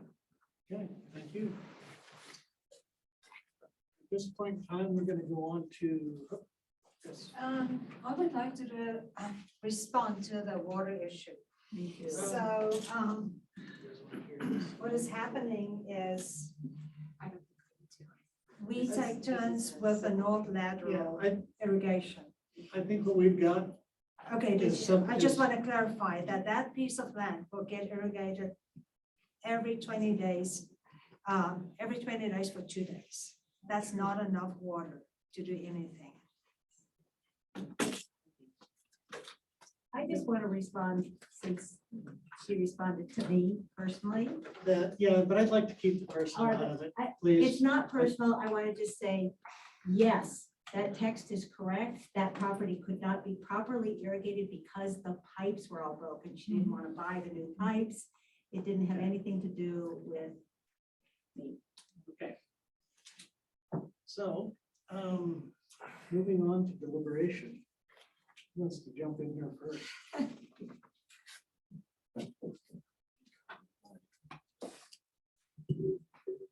think, I can go ahead and start if you. Mr. Chair, if I may, just real quick, because it wasn't in your staff report, we did not list conditions that Kate read in her presentation, so that's what is up on the screen. Are some conditions that staff has drafted for your consideration.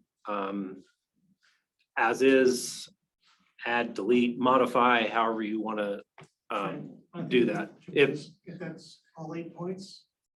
Or is it more than that? nope, that's it. Okay, can we leave that up there? Sure, that's why I want to just Thank you. bring your attention to the screen. Yes, Perfect. thank you.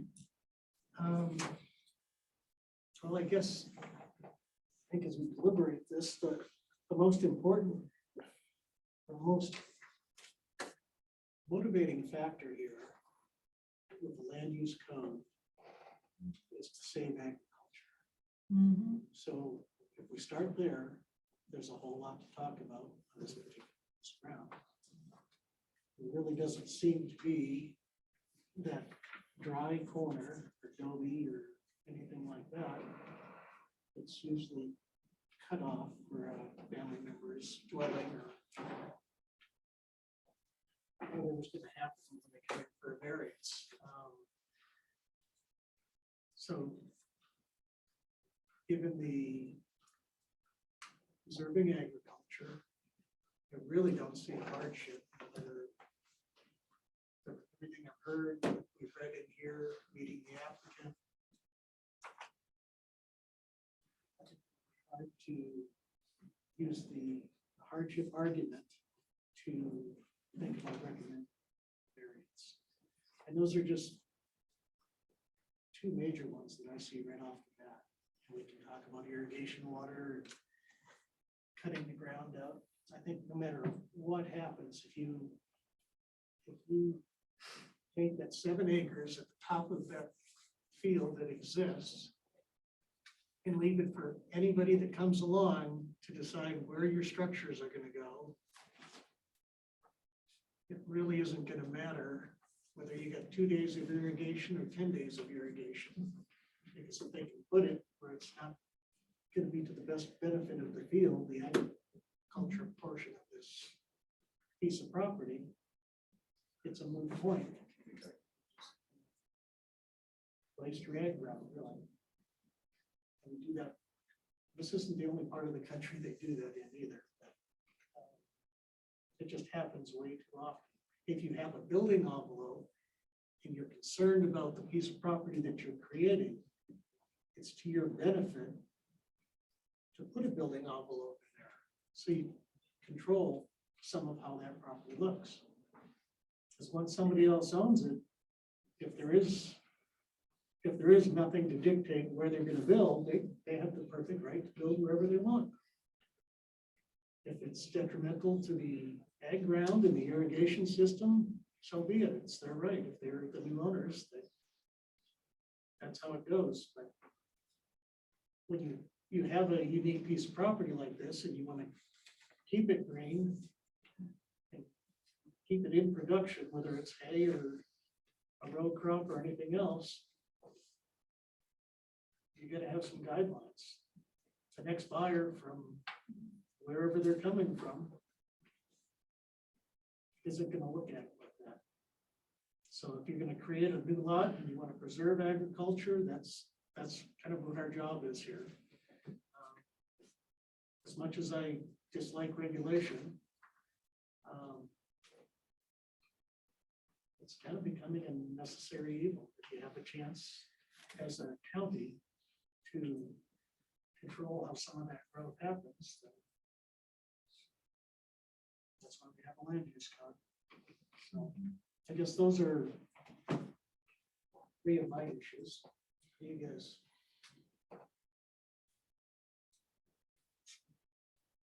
One of my concerns would be that with the irrigation line and they're being put in pipe, that used to be a ditch. If it wasn't in pipe, you'd have to have a bridge over that ditch someplace to cross it. So that's one of my concerns there. I don't like the fact that we can say that we can cross that anywhere because it would, you know, it could be damage that'll cause substantial work, expense for nothing. But if it was left in a ditch, there would have to be a bridge somewhere. So that's what I'm looking at, is that with the building site being with the envelope in there, you know, you can create a place to cross that. I'm for the envelope because once again, I don't want an owner 3 sales from now to come in and screw up agriculture. The other concern to me would be wildlife in that area as well, and probably lack of anymore like there isn't, like it is everywhere, but subdivisions seem to ruin that as well. So those are my concerns.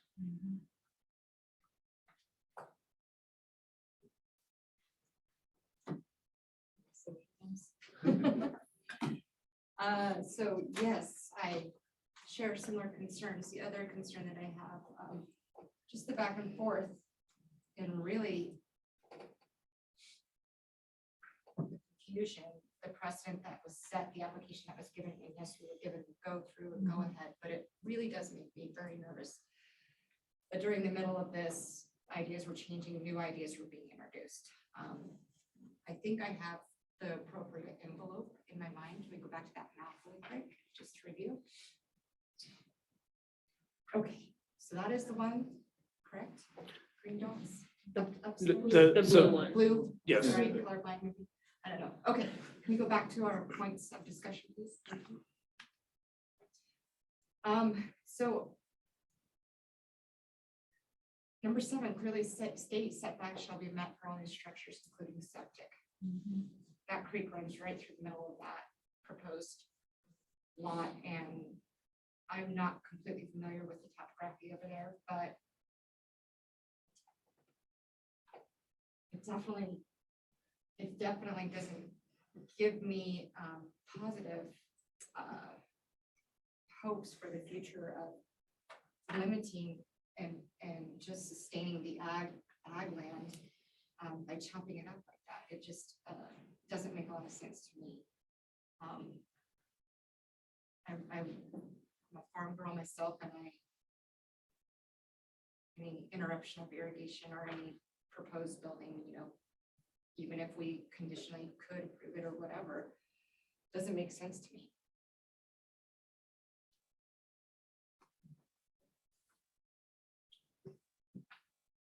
Just to clarify on number 7 setbacks, that usually refers to a new dwelling from the back of the property line to the front of the property line to the sides where a building connect, how close to the edge of that property. And then septics are not supposed to be near drainages and all the health department codes that go with where the leach field can go and cannot. Is that pretty much what number 7 is? Yeah, well, yes, so the setbacks are 25 foot from the front of the property or a roadway, 15 foot from other property lines. There is also, for septic specifically, 25-foot setback from waterways. Obviously, easement, you can't build within the easement, but the septic is set back for a specific reason, right? All right. Any questions for?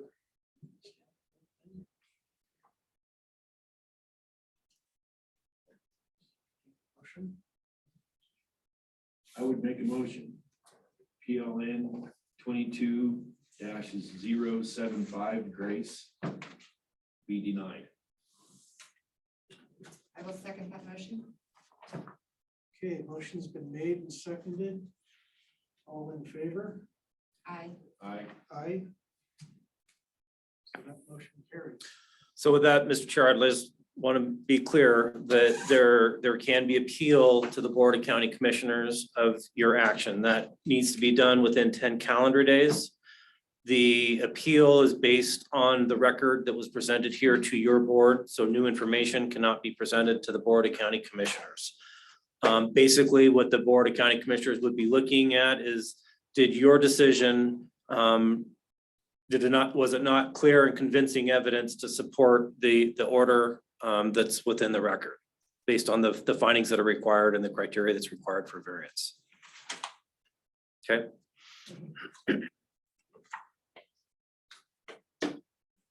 Okay, moving on. Thank you both. Thank you all so much. Thanks, guys. Thank you. Thank you for doing your job. I agree. All of you. Okay, next item on the agenda, PLN 23-029 Young. Is that do you have the information? No, you're on Jackson. So Young is. Unless you want to change the order, the next item is PLN 22-180 Jackson. All right, PLN 22-188 Jackson. Sorry. It's Wednesday. All day.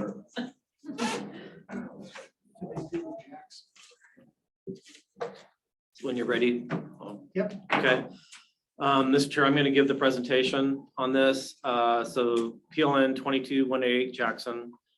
There was an administrative approval of a storage facility in the 835 zone. That administrative action has been appealed. And so that decision, which is administrative by the director, comes to the Board of Adjustment.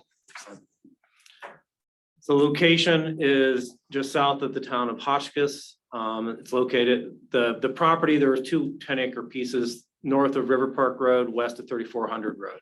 Excellent. As I mentioned, the property is A35. You can see that the surrounding area is all zoned A35. But to the north, you see the urban growth area zoning designation near the town, which leads towards the Hotchkiss. Next slide. So to give a little bit of background, there's actually two parcels that came in as part of the development. They were initially two 10-acre parcels. The application was originally for a mobile home park and then multiple residential lots off of River Park. The application was ultimately revised. There was a boundary line adjustment that is done administratively by the director.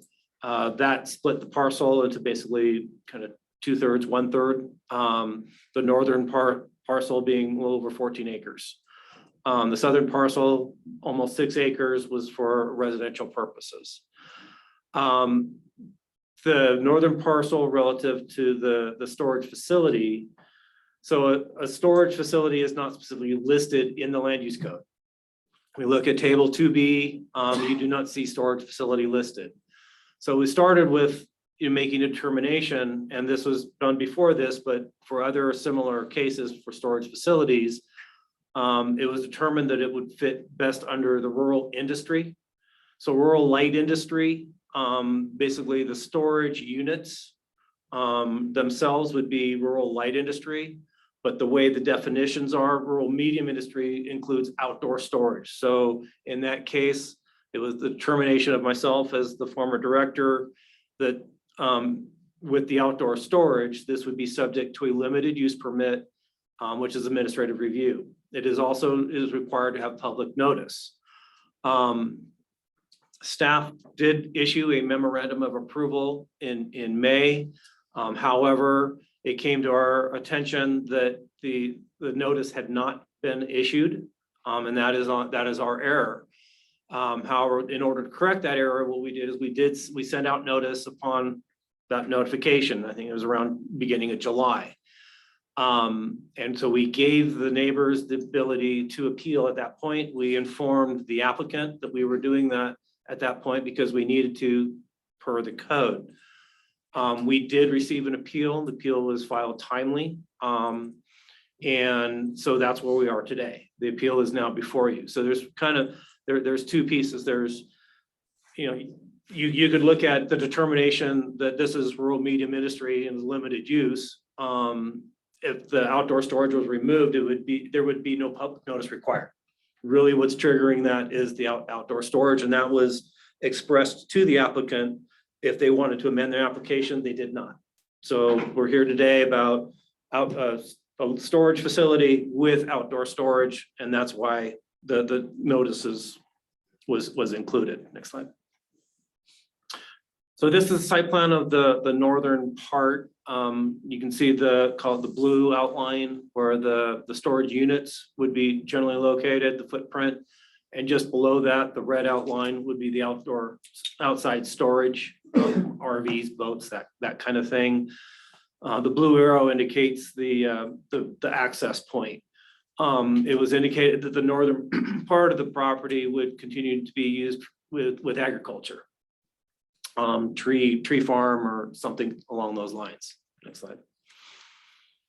So for your consideration, as I mentioned, there, you know, as the director, I made a determination of use since storage facility is not specifically listed. And then that being the case as a limited use, there are no specific findings in the land use code other than it is consistent with the land use code. So we look at, does it meet the standards in chapter 3, chapter 4, chapter 5, setbacks, you know, all those types of things, access, all those kind of things are within those chapters. As an appeal, once we received that appeal, the action that was done by staff at the director's level is stayed, meaning it is set aside. No further action can occur on the property until the appeal is heard. This hearing is considered de novo, meaning it's as if there was no previous action. So you're looking at all the information that was been presented, both to us staff now, as well as part of this hearing. In order to overturn the director's action, you need a unanimous vote of 3-0 to overturn it. If it's a 2-1 vote, then the action that was taken by the director remains in place. As mentioned in the previous hearing, the Board of Adjustment action can be appealed to the Board of County Commissioners, and that's a record of whatever is discussed and presented here tonight. That's it. So with that, if there are any questions of staff. You guys clear with that?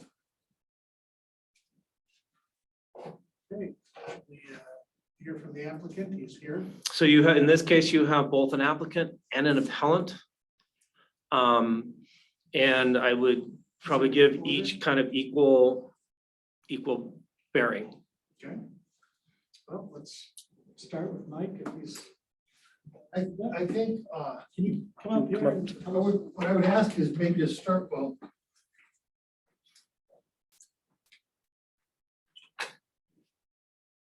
Good evening. I went through the application process. I tried to follow a process, found the staff to be professional and helpful, and they made a mistake. We're all human, that can happen. So at this point, I'm not exactly sure how to respond because I don't know what the person appealing or the neighbors are concerned about, and that for them to go first would then allow me to perhaps deal with their address their concerns. Okay. Yeah. Would Is you there do that? anything else that you need to tell us? Well, Or- I guess I would do that based on what the questions are. All right. I just wanted to start with you. So Sure. Yeah. Okay, Mr. Leonardi is online. He is the appellant of record, correct? That is correct. I just want to say thanks to the board for allowing us a chance to speak. This all came as a pretty big surprise. We're in the middle of residential and ag farm land. And to all of a sudden get wind that there is a commercial type project in place immediately bordering our property to the east, where we enjoy an extremely serene, private, natural experience in Hotchkiss. And it has been like that. We've lived out there for 6 years, and I know it, the whole valley and all of the neighbors, they appreciate the privacy. We watch herds of deer run through that field all winter long. We watch fox kits be raised on the hills right next to the border of the property. We enjoy some of the best night skies in Colorado. We have an awesome telescope on our porch to enjoy that kind of clarity and retreat, which is so rare to find these days. And getting kind of blindsided where no notice or public hearing was given before a zoning approval or zoning change was granted, further to now be faced with a situation where looking right off my porch, LED lights, traffic from I don't know how many people. I mean, the count of those storage lockers, I believe, and go ahead and correct me if I'm wrong, Mike, but that's got to be north of about 30 or 40 outdoor boat storage. I mean, in my mind, this absolutely sucks the entire feeling and vibration from this area by plopping a storage, you park your own boat on my land because I'm not really concerned about what the neighbors are going to experience or how it's going to impact their life. I mean, it's really troublesome to not have been given an opportunity to comment before the zoning was made. But now, I mean, there's even work going on the property today.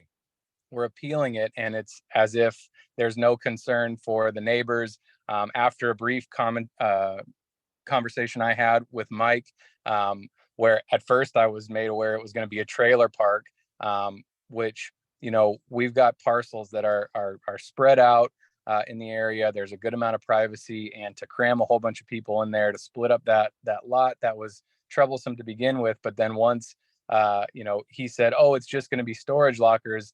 And I didn't react harshly on the phone. He was telling Toby, the neighbor on the other side, that, oh, Marshall's okay with this and he's got no problem with this. And I mean, the appeal is filed under my name, but it's on behalf of everybody on River Park and everybody up and down 3400 Road. Nobody was given notice.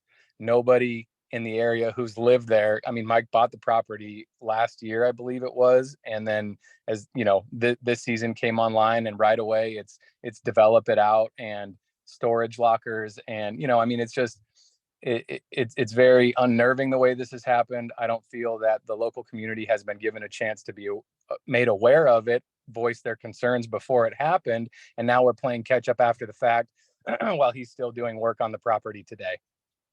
So aside from just that point, I think there's also a larger concern of, sure, there was a mistake made, but being that the mistake was made doesn't mean it should just sit and now we have to fight to appeal and get it overturned. That is a very serious reallocation of zoning in the middle of a bunch of, like I said, residential and agricultural land. So, the appeal was brought forth not only on behalf of myself, my wife, but everybody in the community who was very upset. And, I will hope that the board will not just try to go forward after the fact from a mistake that was made, but in fact, stop the production or stop the construction and revert this land back to the zoning that it was before the administrative error caused it to be rezoned to industrial in the middle of a bunch of residential and ag. So that's the synopsis. Okay, well, thank you for your comment. Before we move back to Mike again, I've got a question, Sure. just for clarification, so I'm a little slow, I guess. The applicant was completely within his rights to put the storage units up. In, LUC codes, right? yeah, so the zoning was put into place in January of 2021 when the land use code was adopted. As I mentioned, storage facilities were not listed in the land use code, but early on in 2021, we had people coming in asking to put in storage facilities. And it was at that point that the way the land use code works, so first of all, let me start with, there has not been any rezoning. But there has been a determination of use, and that's why I want to I'm working into that. So the determination of use happens is we look at the table. If it's not listed, then there's a process in the land use code for the director to look at, is there something of similar nature listed there? And then if that's the case, what is the process for that? And in this instance, again, if it were just the storage units, it's A35, it would be a permitted use with no public notice. That's the way the land use code is written up. It's because of the outdoor storage that moved it into the limited use with the public notice. And yes, that is where the error occurred as far as the county not presenting that notice. But it's the land use code that establishes the uses within the zoning designations. You could say that I was wrong in my determination that storage fits under rural industry. But nothing was changed. Okay. Any other questions for staff before we get like that? I think a number of us have comments to make. Yeah, we're gonna hear from the applicant and the But person. you're not done with the public comment. Appeal. Mike asked for the public comment to be done, and there are people here that are been waiting for the public comment period. And you're fine with waiting? You don't want a chance to read? No, because I'd like to Okay. address the concerns. Okay. Let's move on to public comment. The first one on the sheet that signed up to speak on Young was Gina Young. Jackson. We're doing Jackson right now. Oh, that's the one. I don't see. You may just want to ask us, whoever wants to come up. Give us your name. Thank you.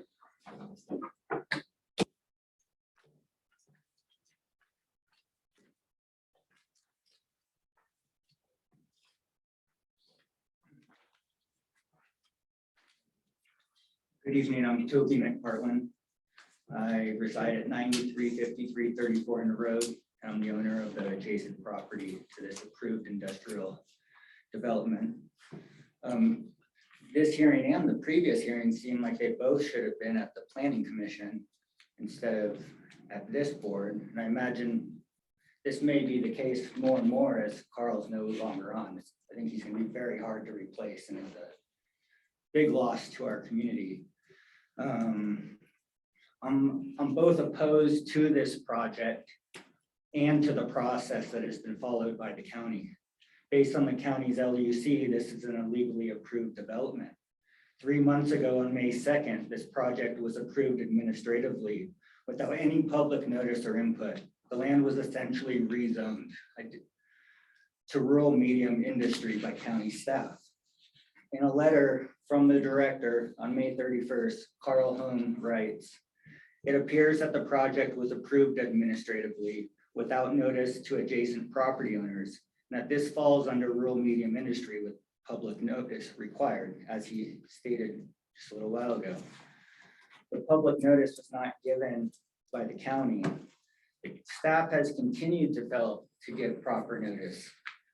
I did not receive this notice until Monday, July 4th, 2 days ago. A previous notice sent out by Kate Kelly says Once a hearing date is set, notice will be sent with meeting information and the property will be posted. This will occur 2 weeks, 14 days prior to the hearing date. This did not occur. So now nearly 3 months later from the time of approval, the public is being given an opportunity to appeal. Why has this development been allowed to continue? When the director went further writing to correct this error, I informed Mike Jackson that the county intends to issue a notice to adjacent neighbors. For this entire time, close to 3 months, development has been underway. Bulldozers, large earth-moving machines, dump trucks, all equipment that are to be expected in an industrial zone. I'm really not sure, as you were mentioning, Mike, that as the LUC's purpose is that this saves agriculture in any way. Overnight, the neighboring property to me went from a residential and agriculture property to rural medium industry. Such a change in zoning will have serious consequences to property values and to our neighborhoods. This new industrial zoning has been approved to operate from 6 a.m. to 10 p.m. at night. These hours are not acceptable in a residential area.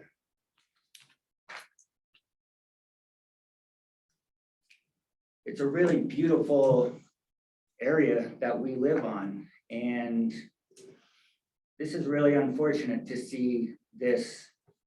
This is a rezoning. This is absolutely a rezoning. Without any notice.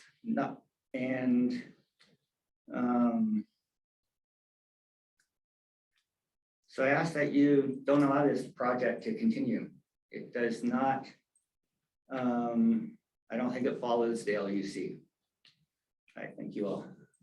Thank you for your comment. Anybody else here to speak? No? Mike Groenfeld. And I have a question. So when it comes to notifying the neighbors, I think I'm a neighbor. I live at 33410 River Park Road. So I'm not the very last property on that road, on the third from the end. And I bought out there, I think it's been, I believe it's been 2 or 3 years now, I can't remember. But I bought out there because it's agriculture.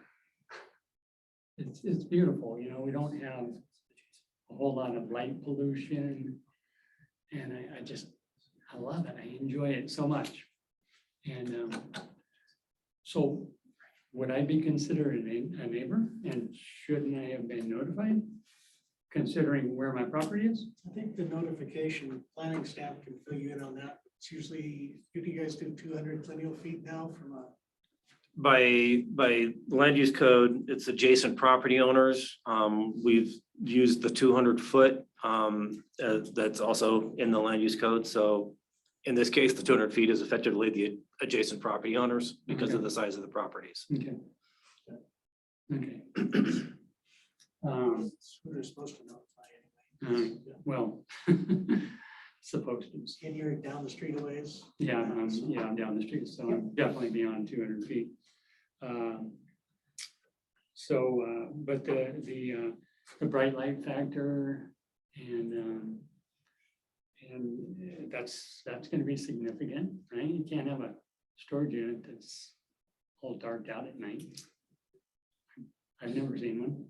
I haven't actually read if you read the land use code, they'll tell you what you can and can't do. Okay. Every different aspect going in there. Okay. Hooded lighting has been a subject ever since Walmart began. As you can see Walmart coming down from Cedar Ridge, it's like a big landing zone. Right. And that's when they started changing the regulations so that you would get that hooded lighting that only faces down. Okay. I can't explain everything that would go into the light industry classification. They'll go through everything from decibel levels to dust to light. They should, Yeah. kind of they- like, they kind of like regulate it all. notifying the neighbors, Yeah. right? So at least you're here, you got wind of it, so you're here and you're perfectly entitled to Yeah. give us There is, your opinion. there is unlighted storage units in Dalton County. True. I've used them. So anyway, I agree with, I agree with Marshall and Toby that, this needs to be, considered a bit more, than just pushing it through. This is serious. This is a big deal. I mean, we just got through, what was the last 2 hours that was spent about? Agriculture? There you go. All right, thank you for your comment. I think I'm the last. So my name is Tom Kay. I live at 8015 St. Mesa Road across the street. I'm the adjacent neighbor. I'm also a member of the planning commission. So I'm not here as a member of the planning commission. I'm here as a neighbor to the property. Kate, if you can bring up the plan that was submitted. So when this property was bought, Mike was very open and talked about it. He had 2 Crawford Mesa water taps. He had some restrictions regarding the land use from the previous owner, Tri-State. They were not, they put a no build, no development on the entire north end of the property because they bought the property because it got flooded. And they ended up having to take the house out and remove everybody from it. They lost and lost. They were going to get sued for it. So can you get the plan? It's frozen. No, it's frozen. Okay, well, Working it's not that cold. So Mike talked to everybody. He was very, very open about it. The idea was, we're gonna put 4 residences here. And everybody said, we probably think that'll work. We have 2 Crawford Mesa water taps. I'm gonna drill a well in the corner and we're gonna do it. And he talked to a lot of people about it. Nobody had anything else. Next thing you know, we didn't know anything about it. The process went and he stopped talking to everybody. So next thing you know, there's an approved storage unit. And I think there's clearly no change in the zone. But when you have to write a note that this is rural medium industry, and we have a zone called rural industrial commercial, you have 2 of the 3 letters in the note of what it is. So effectively, when you have to call it rural industry, and we have a zone called rural industrial, it's a rezone. Just didn't get rezoned. And if you did a rezone, it would be a very different process. The determination by the director was wrong. And his own words attest to the fact that it was wrong because he had to call it rural industry. It's not Ag 35, it's RIC, which we have in the land use code. So we got, it was skated around as far as the use and the determination. I think the concern for me is Mike represented he was doing something and he's done something completely different. The bottom line is, I don't believe him anymore. I don't think what he says he's gonna do anymore. I think he'll do whatever he can. He'll put more storage up there. He may make, a contract yard. He calls it agricultural. He calls the upper part that he's not allowed to build on, which doesn't mean he can't store things on. I'm just not sure what he's gonna do. So the idea is nail down what can be done here. If you're not gonna deny this storage unit, maintain the fact that you're gonna have only a residence, single family residence on the southern part. You're gonna have nothing on the northern part. Nothing, no storage, no outside storage. It's gonna be ag, because that's what he's representing. And he's just not believable.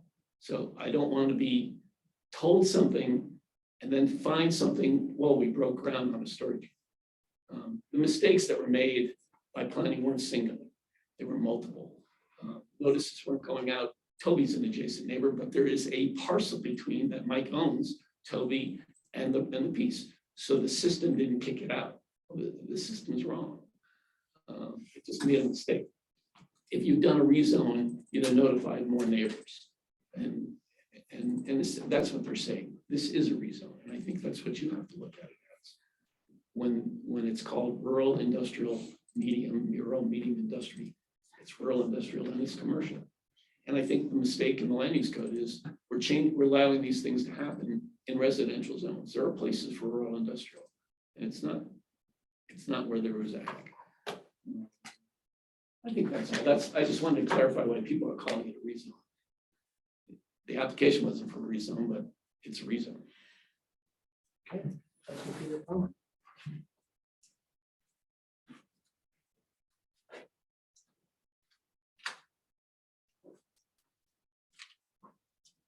Oh, right. Mr. K's statement that I had talked on and that I had talked and approached the county about small mobile home park development is true.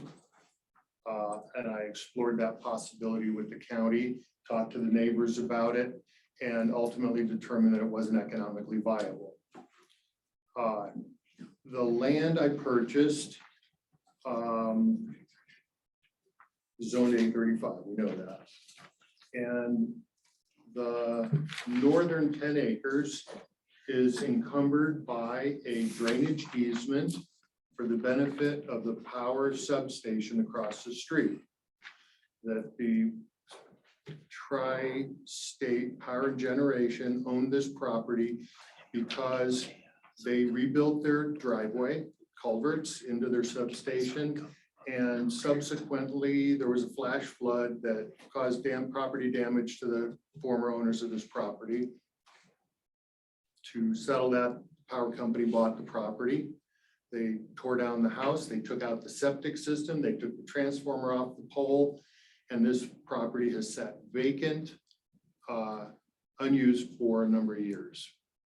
The property, the ground to the north is irrigated ground, and that's what we're calling the agricultural stewardship area. I got that language from the land use code, and we're going to plant trees out there in a nursery and keep it in its rural, keep it in its agricultural use. That will be high fenced like an orchard. The thing about the storage units, you know, buildings only being a use, well, assuming that they fit within rural light industry. Definition of rural light industry and the difference between that and medium industry.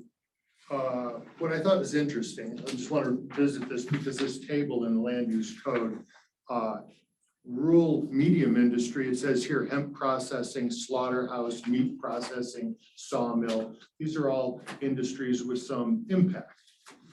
But when you really look at the definitions, one of the key differences is whether conducted entirely within an enclosed building or involves outdoor storage. And as Mr. Holmes said, if I had not applied for outdoor storage, we wouldn't be here tonight. I'm a realtor and was a member of the area planning committee in the North Fork for a number of years. Area Planning Committee was an advisory committee to the Planning Commission. Most nights it felt like group therapy for the neighbors because the neighbors always have complaints when there's development. And that generally the approach of the county has been to listen to those concerns, to try to mitigate or accommodate their concerns as best as possible. I didn't get to hear those concerns in this case.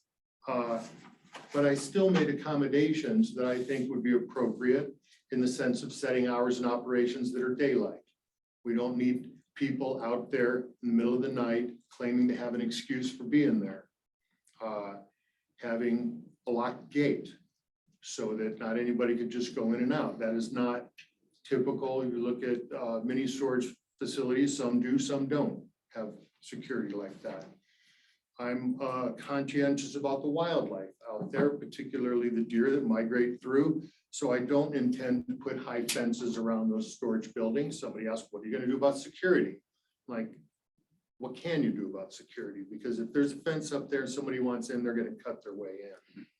So to let the deer migrate more freely, Although we need to put them around the trees, I'm not going to put it around the storage buildings. This is not an agricultural piece of ground. This is Gobi dirt.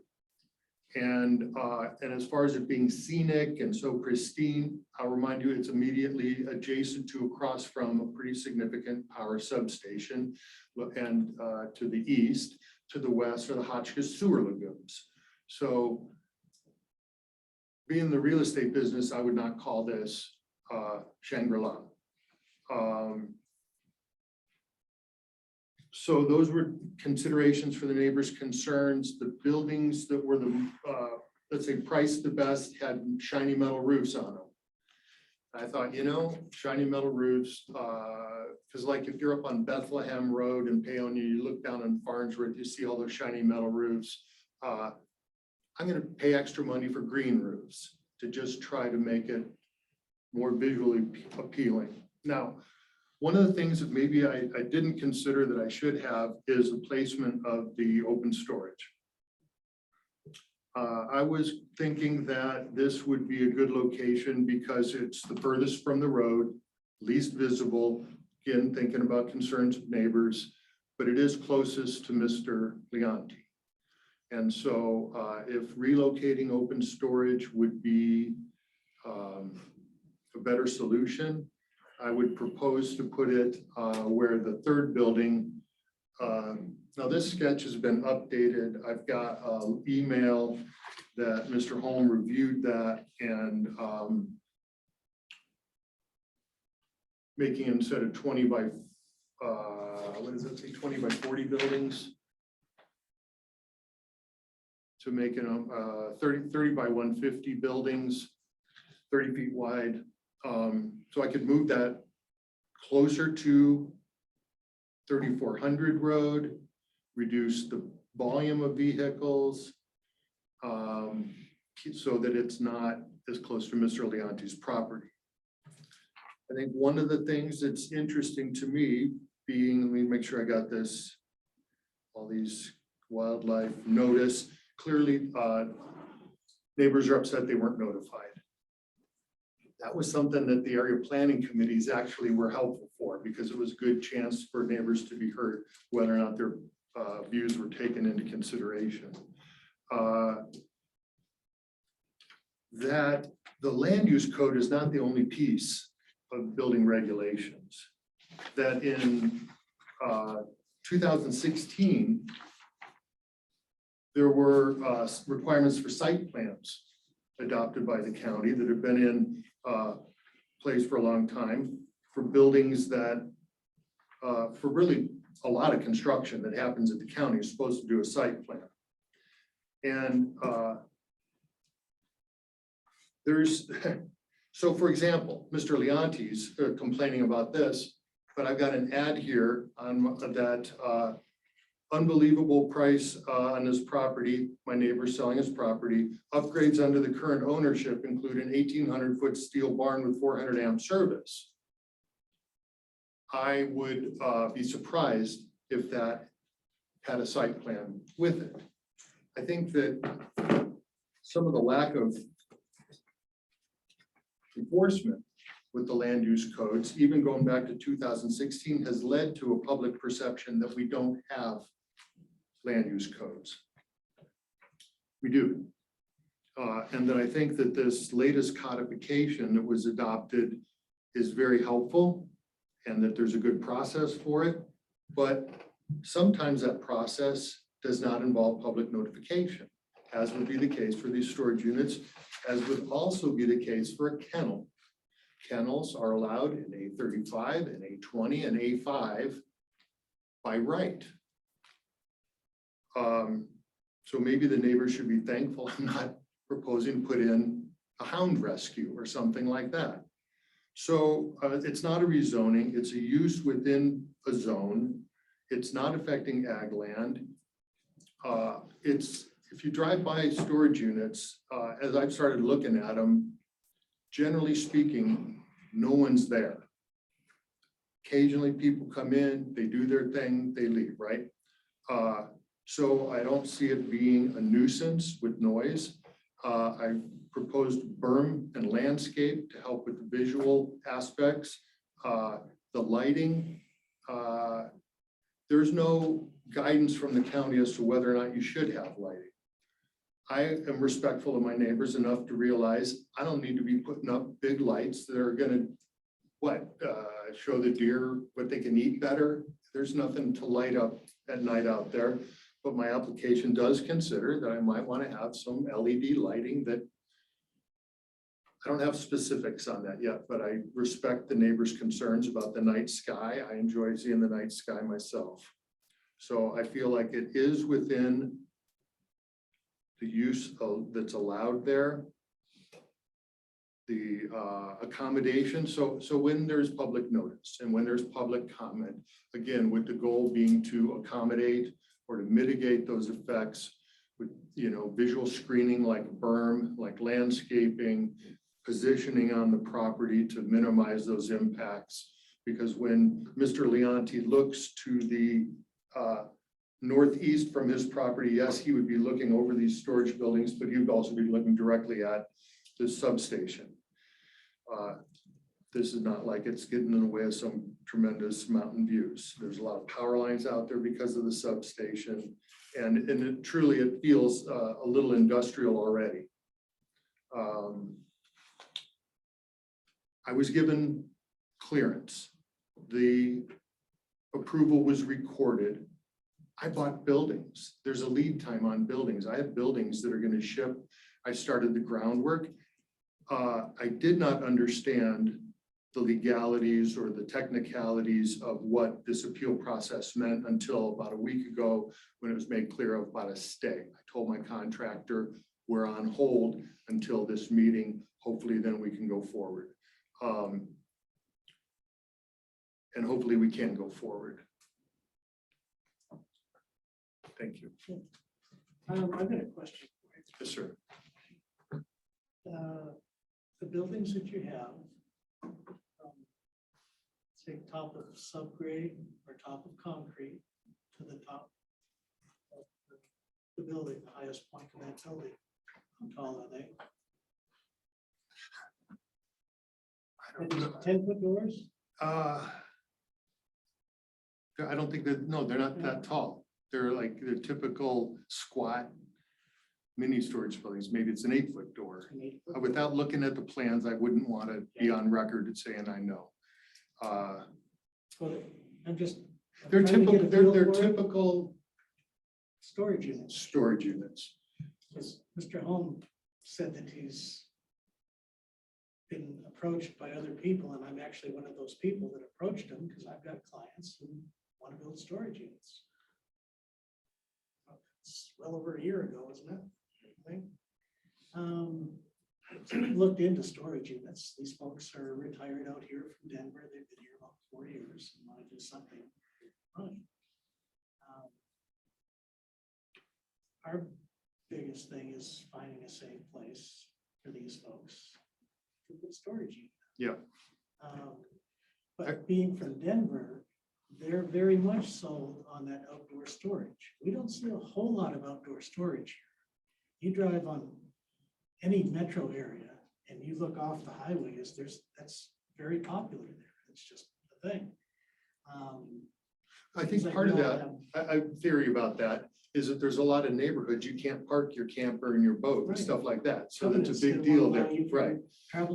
Here, there's probably less demand for that. And I can say that's not integral to my business plan, but I do think it's accessory to this type of use. Farnsworth has some outdoor storage, Penny's have outdoor storage. There, you look around and it's, I don't know if it's 80-20 or what, but there's some outdoor storage, some campers, some boats. Again, I've made some design elements here that were not required or suggested, but because of having my experience on the area planning committee, I understand neighbors' concerns. I want to be a good neighbor. And so I designed some of those things in with that in mind. And Mr. K may not trust me because yes, I was very open about it. I think I want to do a little mobile home park in the real estate business. And you think about being a landlord, what's your biggest concern? Somebody's going to mess up your house. not my house. I put in power and water and sewer. It just didn't pencil. And so I've got this piece of ground that frankly I bought without knowing what I'd do with it. And found this niche and went through the planning process in good faith and have paid a substantial deposit on buildings and started on my groundwork. So You said you have a business. well, it was submitted. How does that address your outdoor storage? All these newer outdoor storage places now have screening. Mhm, And if you look at how tall your building is and how tall the boat is, mhm. there's a difference. A lot of it seems to be regulated by traffic that's going down the highway. About the smallest bridges we have in this part of the country are about 13'9". Talk to anybody with a CDL and they know a lot more about that than I do. Yeah. But the elevation of your building, if you have an 8-foot door, you probably have a 10-foot ceiling height. And then you've got, if it's a metal building, you could be as low as a 2.5 pitch. If you're 30 foot wide, you take 2.5 inches times 15 feet, you come up with the math pretty quick. If you use 13'9", if that's how big a vehicle will fit underneath this highway bridge, you're probably not going to have a whole lot of really tall stuff in your outdoor storage. And these new outdoor storages that are coming up are screening all that. So the screen is I've never seen one yet, and I don't study this, but I kind of pay attention. The screening is never usually as tall as the apex of the angle of that building. Well, I don't understand the screening part exactly because the buildings are right for storing stuff. Right. And then It's the outdoor storage storage. is a yard. Right. Uh, Well, I think that these other counties that are regulating outdoor storage are mandating. They're not, the owners that are doing this aren't. Nice thinking of this guys on like their I own. am, Yeah, yeah. but they're accommodating whatever that regulation is. For, Just for outdoor storage. yeah, for, to be screened. Yeah. Yeah, well, that part of and, your and so, plan? I didn't have any screening built into my plan.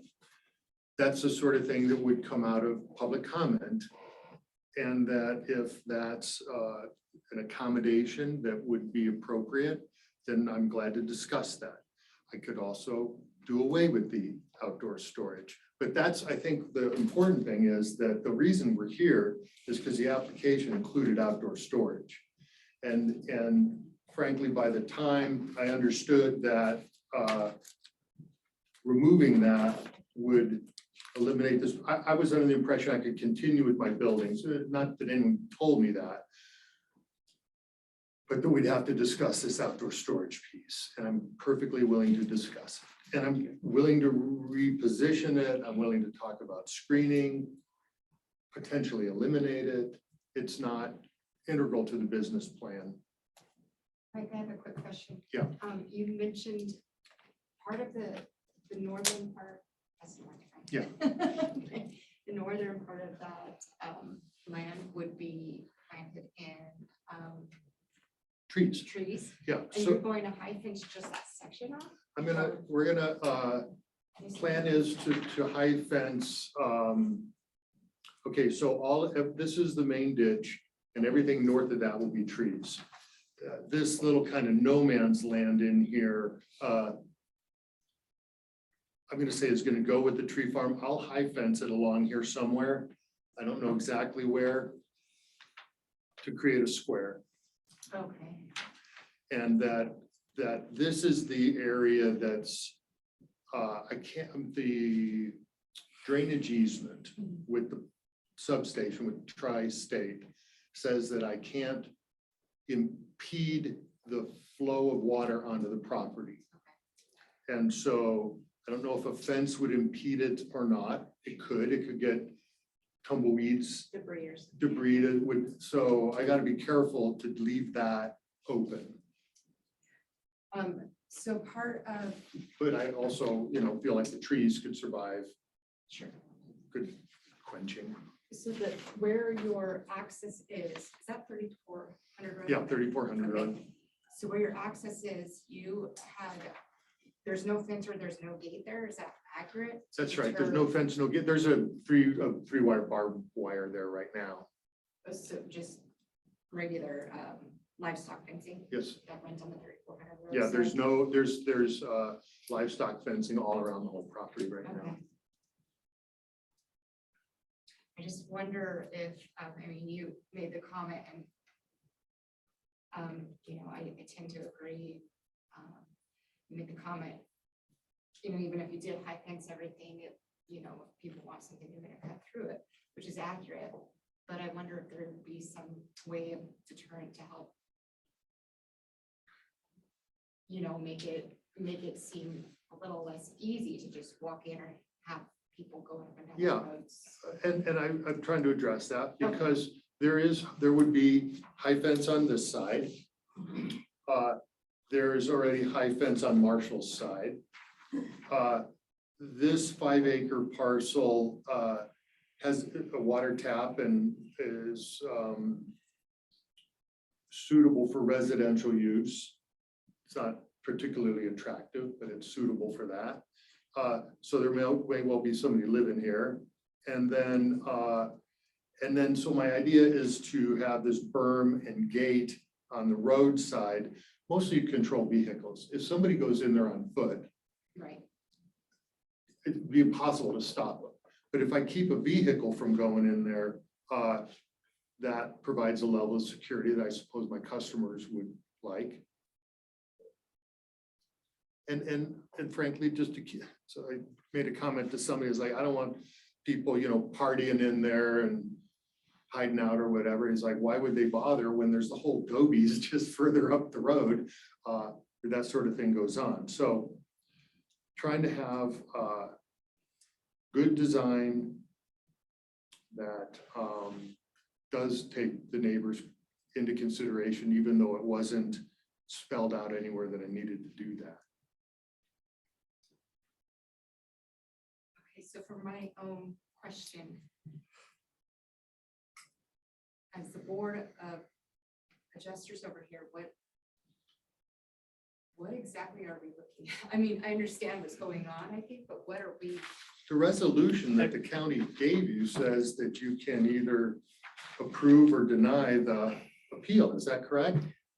Yeah, I was going Yes. to address the board. Sorry. So you're basically looking at the limited use permit now. It's taken out of the administrative review, and it is now subject to your review.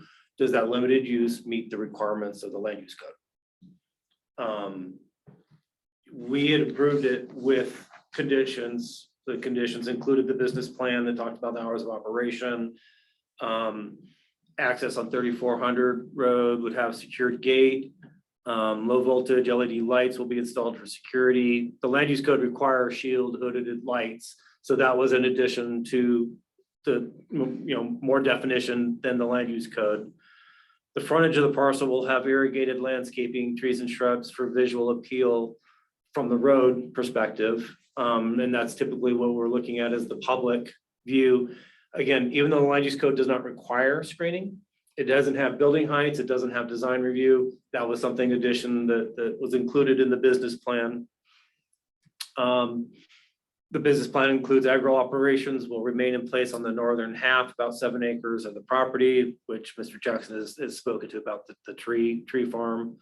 Weeds will be managed through periodic mowing, manual removal, and foliar application of growth inhibitors. The land use code does talk about weed control, dust control. So there are those standards that to be met. And that was another condition of weed control, dust control. So that was added in there. So that does that answer your question? I mean, you're at this point, you're redoing Right. the limited use permit review. Yeah, and this is just a first time for me on this side, of something like this, so it was just. So as a limited use, it's discretionary, Okay. approve, conditionally approve, or deny. Whereas if it was a permitted use or an allowed use is allowed by right. Permitted use is ministerial, meaning if it meets the code, you get it. There's no discretion. There's, you're not denying it or conditionally approving it typically.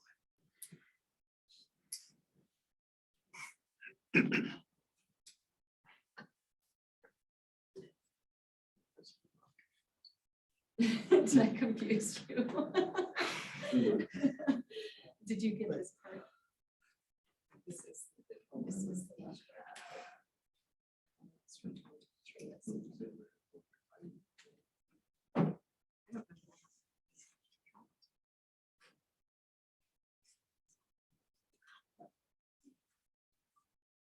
So if I can add also, so as I mentioned, we'd included 4 conditions. If you want to change, modify or whatever, that you basically, it's up to you whether or not you want to add conditions, and if so, what conditions you want to apply.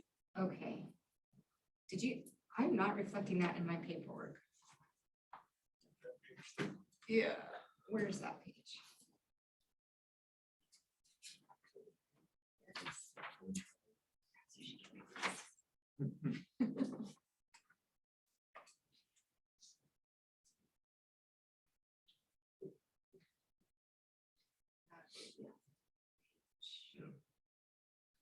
Well, it's the same page.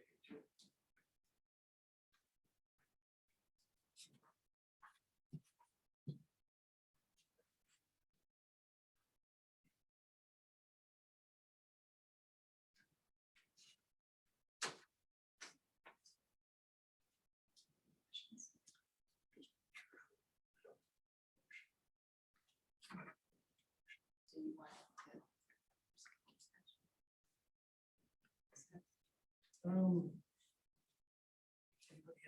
do you have questions for anybody else here? Are you good? Your rebuttal? You don't have anything Tried else to do the go? best I can, yeah. If the board would like, I can walk through how I got through to the interpretation of storage units being that type of use in the 835 zone, because that seems to be one kind of the crux of the appeal, referred to as rezoning. But if you understand, I don't need to go through it, but I'm happy to if you'd like. I love that. Because it Because that's really, what my we wouldn't be here if MBTA it was just Yeah. storage units. Correct. Same thing that happened in my neighborhood. Right. So Okay, so And how did you feel about it when it just happened in your neighborhood? I mean, there's been a lot of comments. I hate to just interject like this, but the idea that 8 a.m. to 10 p.m. is somehow reflective of daylight hours. It's dark at like 4:15 at night in the winter. And the idea that we're going to have folks coming onto that property until 10 at night.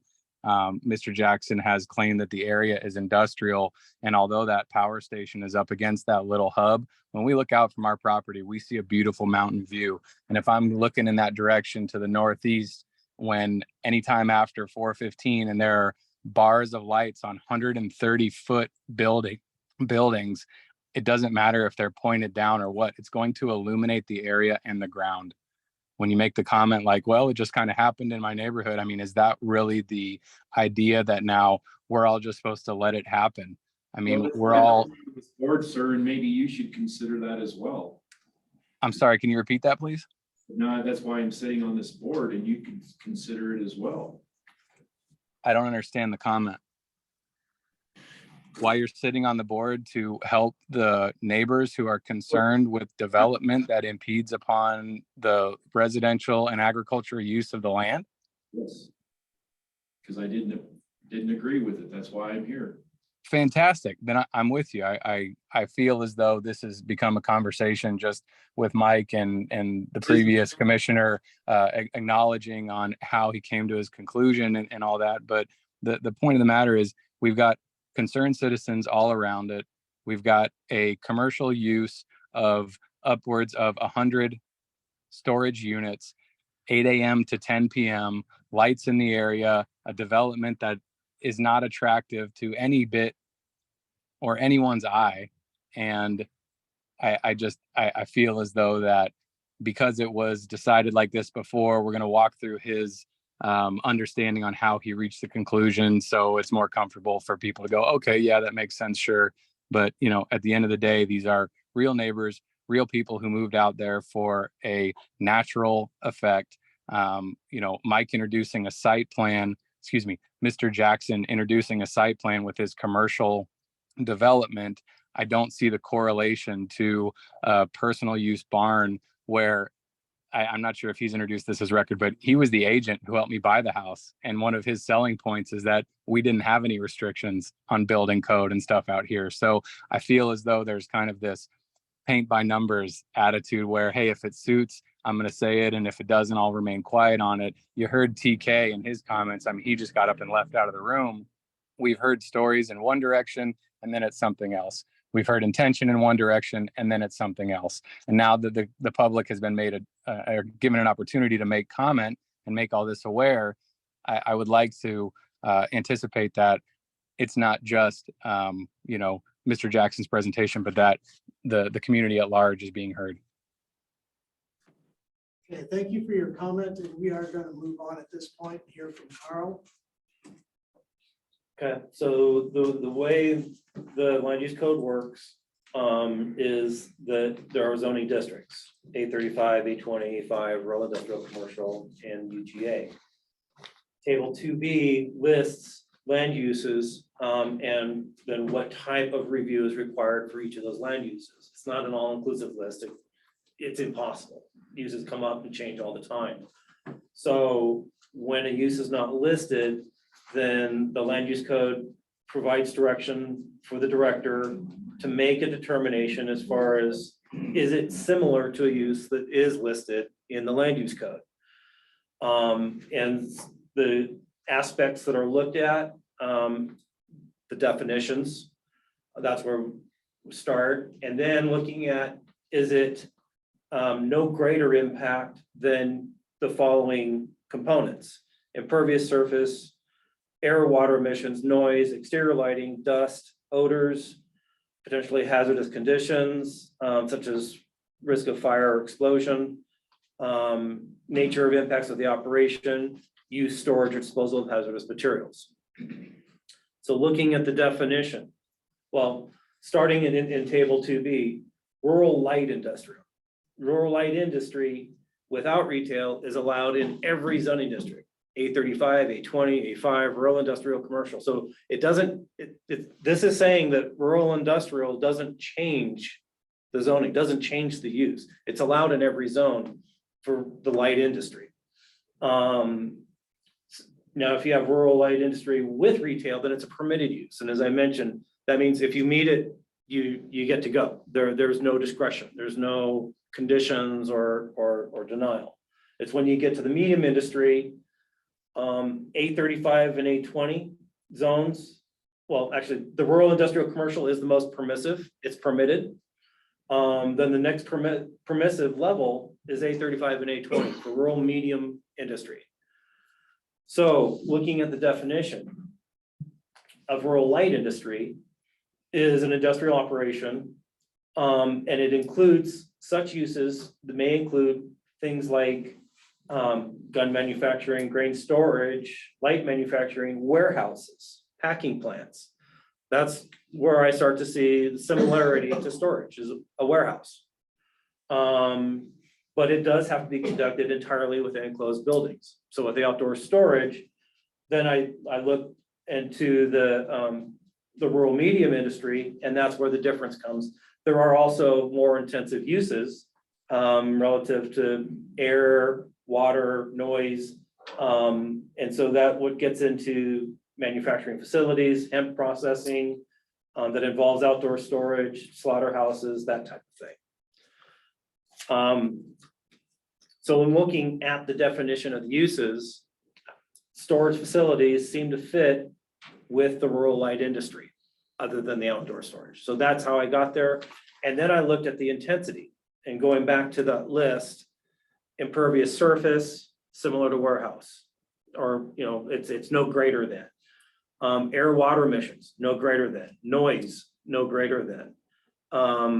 Exterior lighting, dust, odors. I felt in that, looking at this criteria that I have to use, the storage facility was no greater than a rural industrial by definition.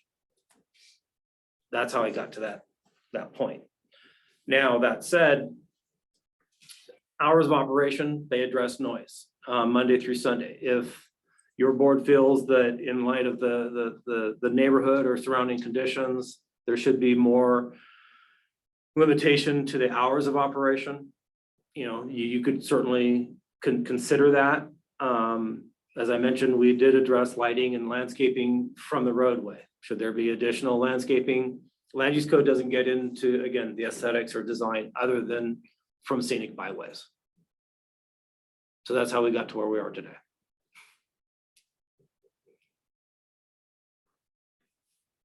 Okay. Any questions for Carl? Do we have any sort of aerial shot of our EJS? The vicinity map. I know, I mean, I know where 3400 road is, I just, That doesn't, oh, there you go. one more, yeah, to the vicinity. Okay. I can't really zoom in. You want something closer? Yeah.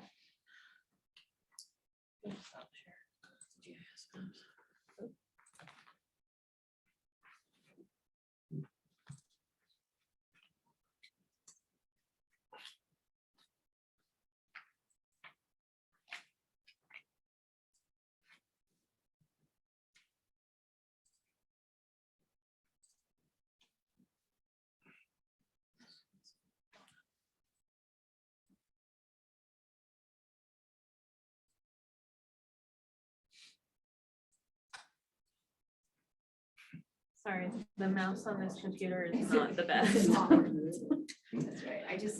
It's hard for me to, obviously I know where 3400 road is, but it's hard for me to visualize the area. Right?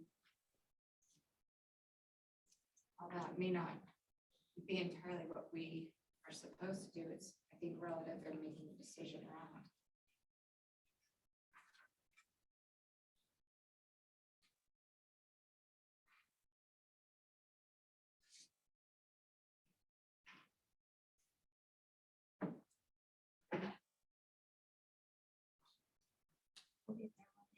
There's still snow on it. So, Carl, while this is loading and they're doing this, can you tell me, so how that process worked when initially it went from light to medium? You said you had made a decision. How did you come up with that interpretation to make the decision? I'm just curious. I don't understand what you. So that's kind of what I was just walking through. So first I looked at definitions of other uses. Is there a similar, something that is listed that has a definition where storage facilities could fit? Right, and I understand that part. I guess when a decision is made, do you have any checks and balances? Or was this on you and then a mistake was made, or how did that actually? Well, I don't understand that. the land use code gives me the authority to make that determination. Okay. If somebody doesn't like the determination, they appeal it to your Okay. board. That's why I say, that's really kind of the crux of the appeal, and that's why we're here today. Nobody has appealed that until this hearing. We've had other storage facilities where I had made that determination that were not appealed. Okay. And the difference between light and medium is because of the open storage. No Correct. open storage, it's light industry allowed by right. Allowed by outright without retail, permitted use with retail. Yeah, no retail. Excuse me, if I could just speak for a second, I'm Marshall's wife and I'm at home right now. And I'm not sure what your name is, the lady on the board. If you want to see what it looks like and where this is about to be developed, I can share the screen right now and show you what it looks like outside. I don't have screens to share. They are in control of there. They're bringing it up on Google Maps, I believe, right now, or something similar on GIS probably. It's just. But if you wanted to see the visual like on the ground, I think is The what she's northern part where speaking. you're gonna Yeah, have the that's trees, fine, yeah. has that ever been cultivated before. Oh, yes. Yeah. I think so. I mean, I've not seen it cultivated, but I believe so. Ground's hard to grow anything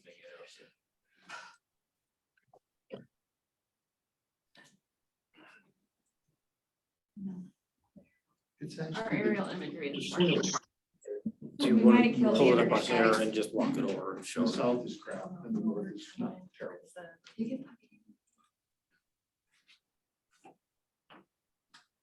Thought I had one in here that Chris had done.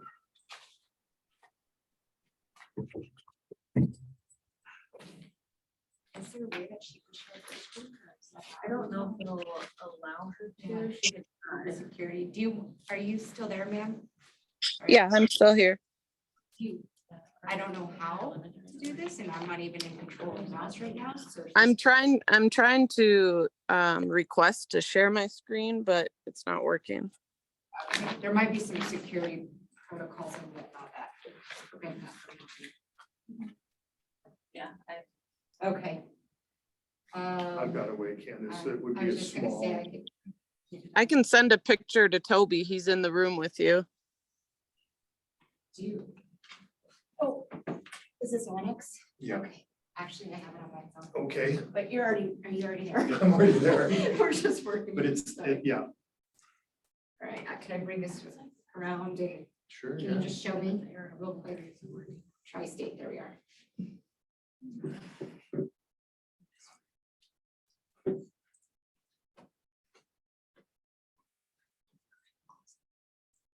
So 12.39 acres. Is that the one, Mike? Oh, Yes, this is an additional 7 up here. Yeah, it may, that still may be showing 10. There was just a boundary adjustment to 5 and Okay. 15. Property line down closer to River Park. So it actually comes down here. So the storage area is just here, kind of in this. On this back. Yeah. Okay. And then this area down here is the residential piece. Did you all see that? I did, was that clear? Okay, I just. And the Mr. Leonti's house is adjacent and This way?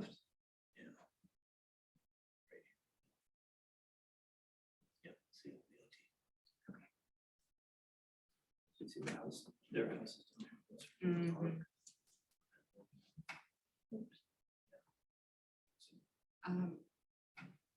Okay. So, real quick, just before you leave, approximately here, and access will be on this side. Yeah, so, can you go back to the site plan real quick?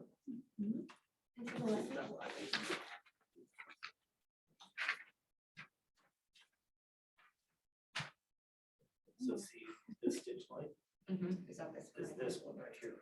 Okay. This line here, this ditch line here is this one down here. See this right here? Yep, I see it. So that is kind of in this area here. Oh, yeah, I've been there. Okay.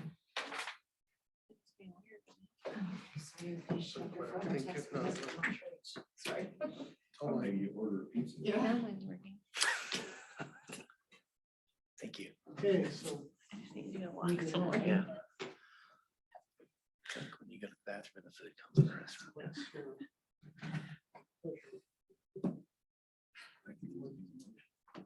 Okay. I'd make a motion that we accept this PLN 22-188. Based on conditions. The conditions as they were, or do you want to make any modifications or? As they are. Effective date, May 2nd, 2023. Yes.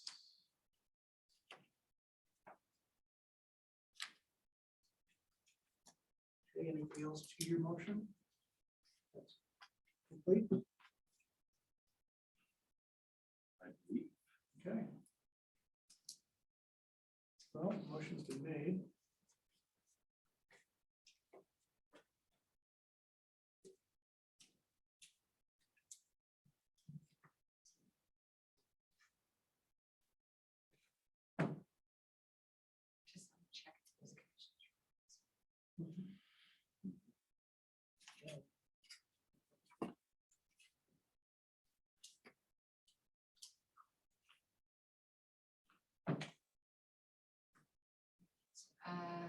would second that motion. PLN 22-188. Based off of those conditions.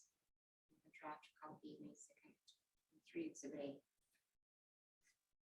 You guys get that? Okay, motion's been made and seconded. All in favor? Aye. Aye.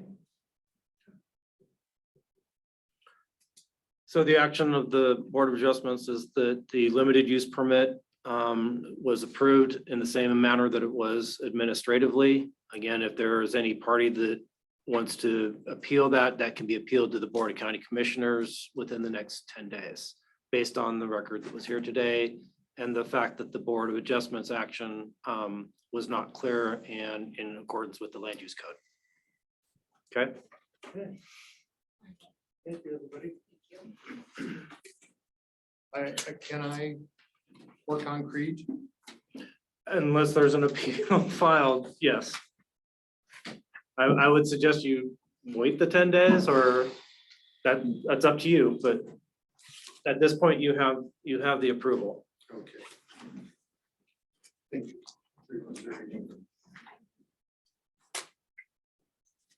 Okay, moving on. You all wait so long. Next item on the agenda, PLN 23-029, Young. This is the one I have highlighted. So, Oh, go ahead. so PLN 23029, which is Young. This is to consider a variance reducing the required lot size in the A5 zoning district. However, staff is recommending that the Board of Adjustment table PLN 23-029 to a future date to be determined. We've received several comments and concerns from the public. So staff feels there are several items, including access, junk rubbish, septic, and water that need to be addressed before the application can be presented to the BOA in order to make a fully informed decision. Okay, I would agree with that. We need a motion, right? No? Yes. So the applicants are here. They may want to speak to the staff's recommendation to Okay. table it, Okay. so. Well, I guess we can, yeah. Okay. Been here all you're night. Especially since they've been waiting patiently. Yeah, exactly. I'm Dudley Deerdorf, and I'm proposing to be the purchaser of the 1 acre lot, which would be lot number 2 on this proposal. And basically, it's a place for me to live during the time that Jerry is beginning to get a little older, needs more help around the area, around the house. I've been able to help him the last year doing whatever they need to do. He's not incapacitated by any means, but we were slowing down, and I'm there, more mechanical, that kind of stuff, able to take care of things like that. Primarily, it's just a place to live for me so that I can own a small piece. And if something should happen to where they would end up selling their property, if they were just renting a place to me, then I would have to vacate as well. And this will at least give me the security of having a place. As far as the water question, we have secured from the water company, from Colby Water, basically a positive, I don't know what I'm gonna call it, we have secured a water tap. They say that if the variance is approved, and we will have a water tap, it's one of 6 that they're able to issue this year. They will be the last ones that Colby can issue. Apparently their system is just about maxed out.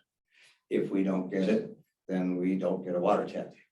So it's a matter of probably have to buy the water tap, one or the other. As far as septic is concerned, I've talked to Greg, the sanitation engineer, and he has approved putting in a septic tank on the site and currently setting it up as a pumpable vault for during the construction period. And upon approval of the leach field and so forth, the design, you will consider from there. Access is off of Green Valley Road, which is the county road that crosses across that property. A small portion of it, a quarter of it, continues on up through Jerry's property and on up to Larry Dumler's property. somewhere along in there, the county road ends and becomes his driveway. Currently, it's a county road. Access then should be unlimited because it is a county road. There should be no limits. There's no maintenance on that road. County's not providing any. We provide whatever maintenance there is. Be kind of nice if they did provide some summer maintenance, but they don't have to. So that question I think is answered. There's not going to be, I'm planning on building a tiny home. Probably 600-700 square foot home, not very big. It's only going to be for myself and my dogs. And I have 3 of them, by the way. And but as far as traffic on that road, number of people coming up and down will be no more than it has been for the last year. And you know, we just use it for basically it's our driveway. And so I don't think there's an access issue so much. Offsets and so forth still have to be determined. Because we don't know if we're going to be able to get the lot yet or not. That's pending your approval. And if once we have a variance to where we can get away from, you know, have the 1 acre as opposed to 5, since it's only a 6 acre lot to begin with. We keep the 5 acres for him, for Jerry, so it's within the, you know, the code barrier or whatever, and the variance would be just for the 1 acre. Access off of the road would be, road crosses onto the property, so the access is there. Road right of way, I think that would already be predetermined because it is a county road. There is already right of way determined there and easements and so forth in place. Utility easement, water she was concerned about. There isn't a utility easement that runs up the entire length of the property. It originally was 12 acres. It's now been divided into 2 6-acre lots, 6+ for Eric.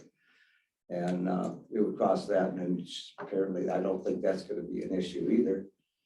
Because it's basically, we haven't yet determined whether the easement is part of Jerry's property, the original 12-acre purchase, or if it's been divided with Eric, and that has yet to be determined.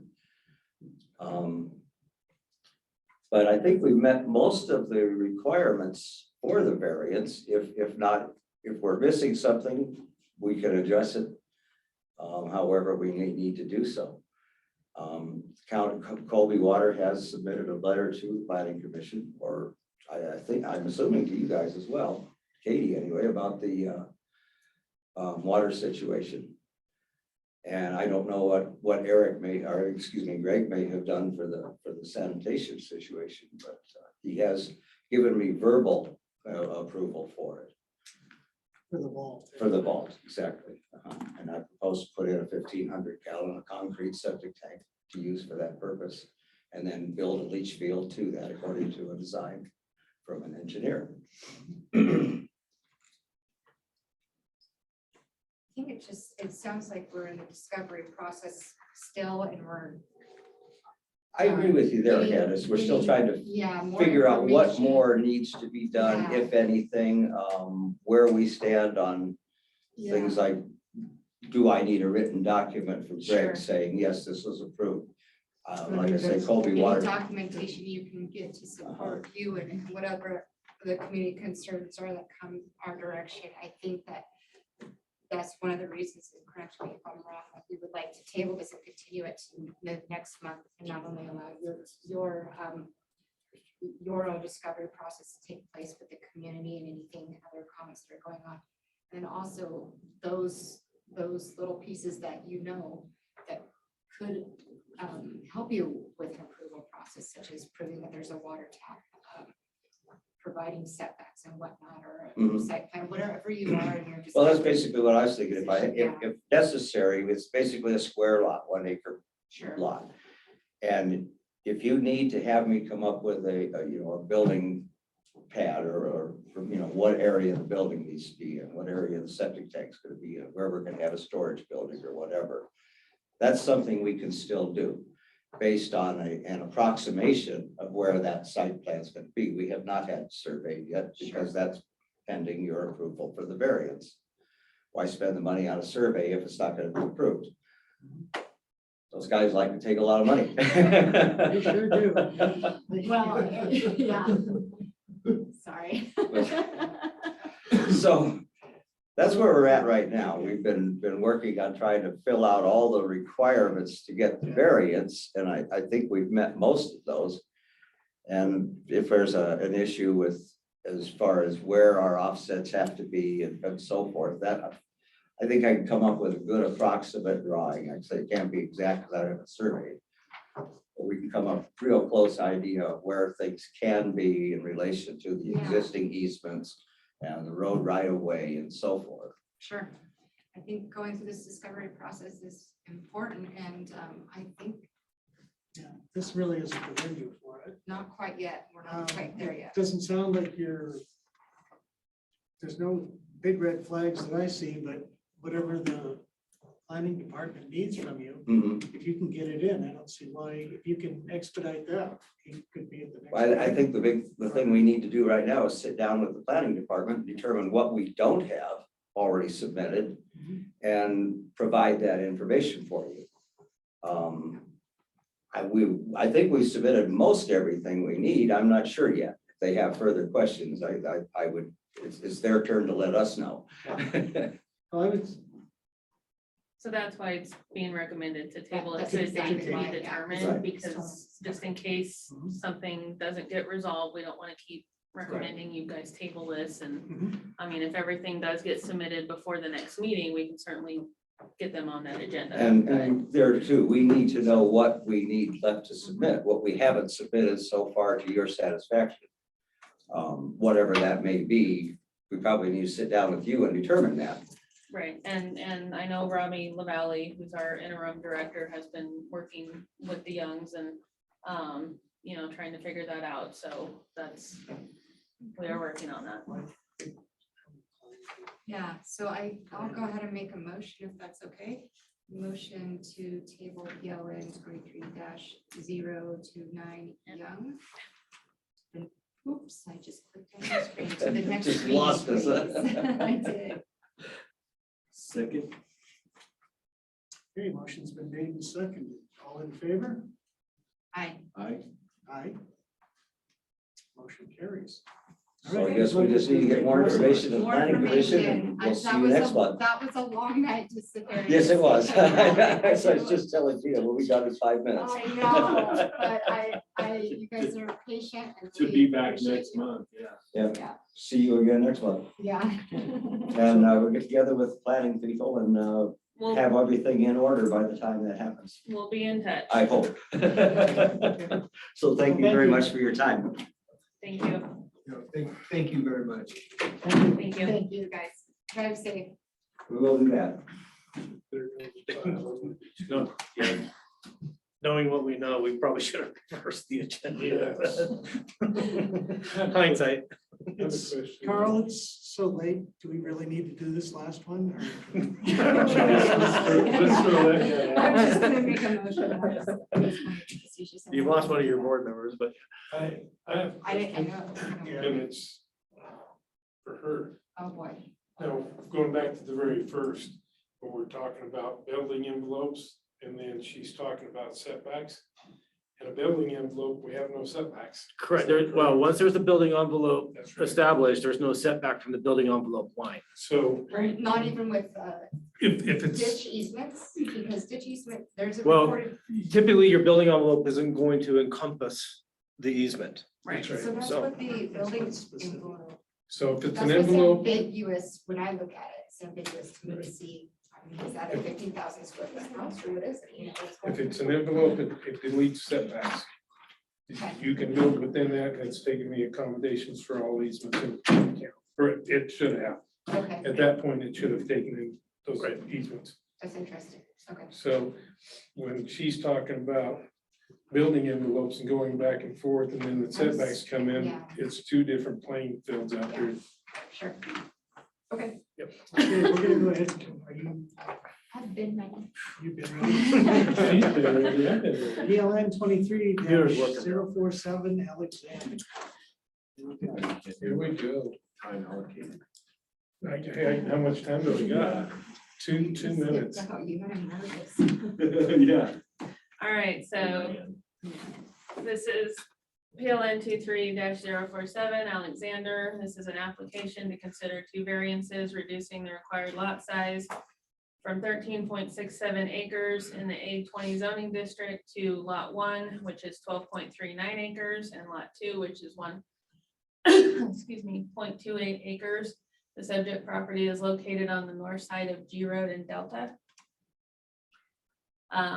The property has been zoned A20. It is lot 1 of the Pew Estate Pew? subdivision, is that? You said it, not me. So this is a minor plat, which is a 2-lot subdivision, and it can be approved administratively if the variances are approved. So neither lot meets the minimum acreage as required by the zoning district, so they both need variations to lot size. Both lots have existing access from G Road. There is a 60-foot wide shared access easement for lot 1 and a 60-foot wide easement for ingress and egress to lot 1 for the proposed lot 2. And I'll show that in an illustration here in a minute. Access permits will be required for both lots. So this is the vicinity map. The parcel is located east of the town, city of Delta. It's been a long night. Next slide. Again, it's been zoned A20. The parcel is surrounded by A20 with a very small portion of A5 in the middle of the A20 along 1900 Road. And the majority of the parcels are larger through there, with the exception of the A5 zoning, which I believe those lots are 2-acre lots. So this is the image on the left is a full view of the subdivision because the parcel is so long, and then the image on the right is a close-up of the property. Both lots are fully developed, so there is no new development being proposed. The blue square down here is the existing 60-foot shared access easement from the Pew subdivision, however that is pronounced. And then the red dashed line shows on top of the existing driving surface, which is where the other access is existing easement for the development that is down in the southeast corner of the property. So lot 2, again, is 1.28 acres, and then lot 1 is just over 12. Both of them do have areas of irrigation to them. Lot 2 is just to the west of the house. And again, they're both off of G Road. So your, again, criteria and your findings, both of those lots do meet the minimum UGA standards, and they are minimizing disturbance to irrigated ag and wildlife habitat. And then, of course, it's your job to determine if there's any unique conditions, hardship, and public detriment. So the staff recommended conditions are that access shall be constructed for both lots to county road standards and accepted by the county engineer prior to accepting and recording the final plat.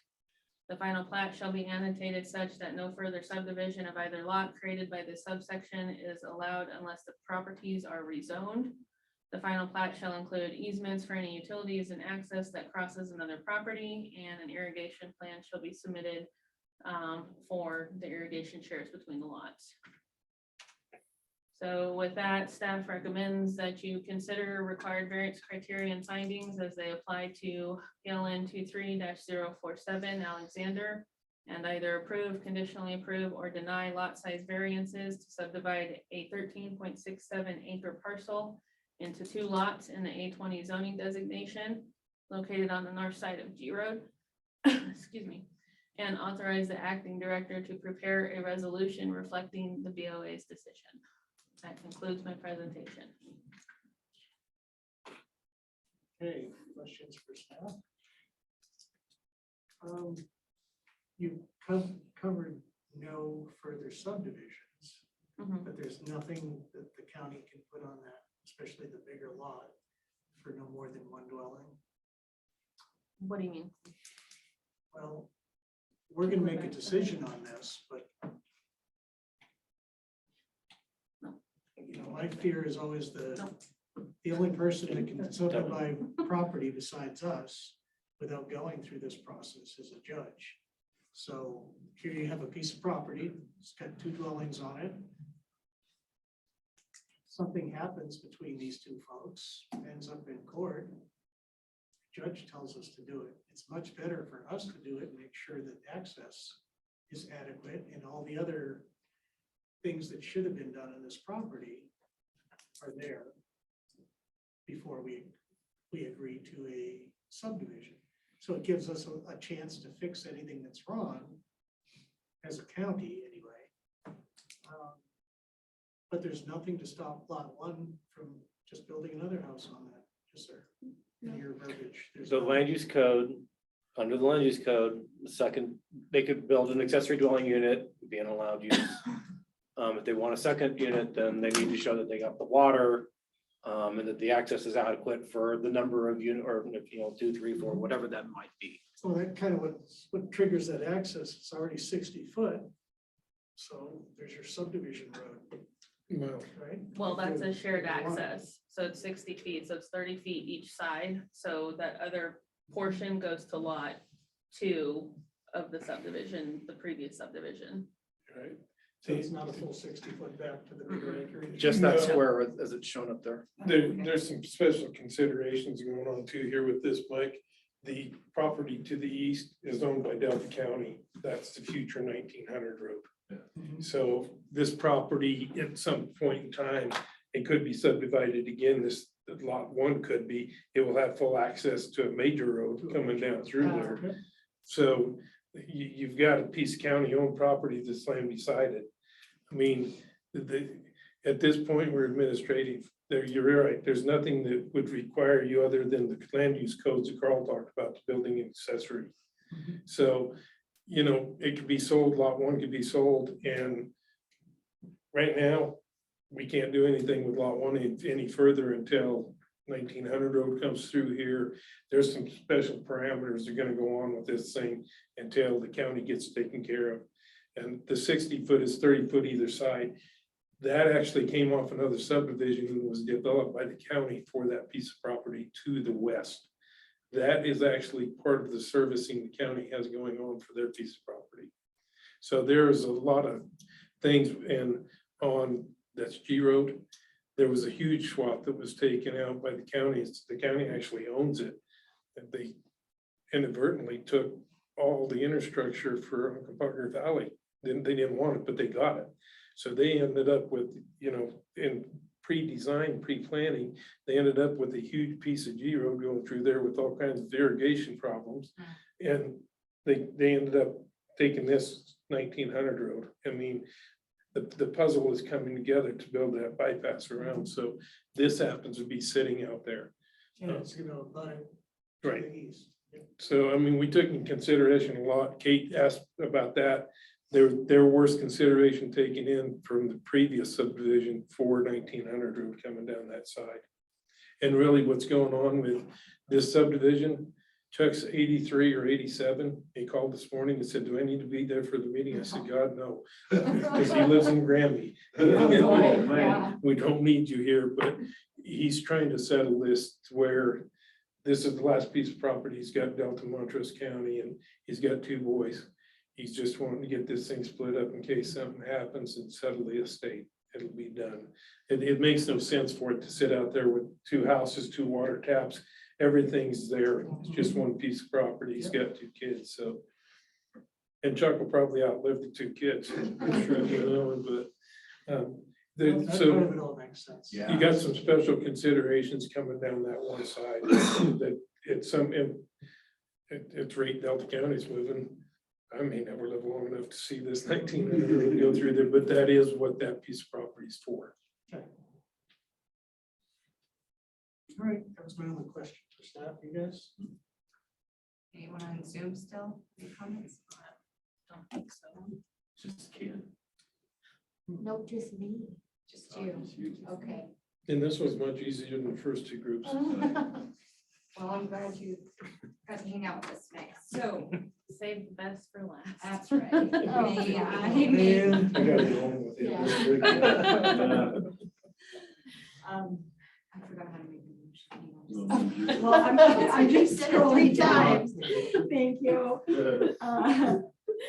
Yeah, I would like to make a motion to go ahead and approve these two variances. Do I have to name them both off? They're only under. one PLN roof. 23-047 Alexander, based on staff recommendations. Second. It's been made and seconded. All in favor? Aye. Aye. Aye. Thank you. Thank you, everybody. Yeah, exactly. My gosh. I'm telling you what, I came to the conclusion tonight, watching this thing, you guys, three of you, not the planning department for a change,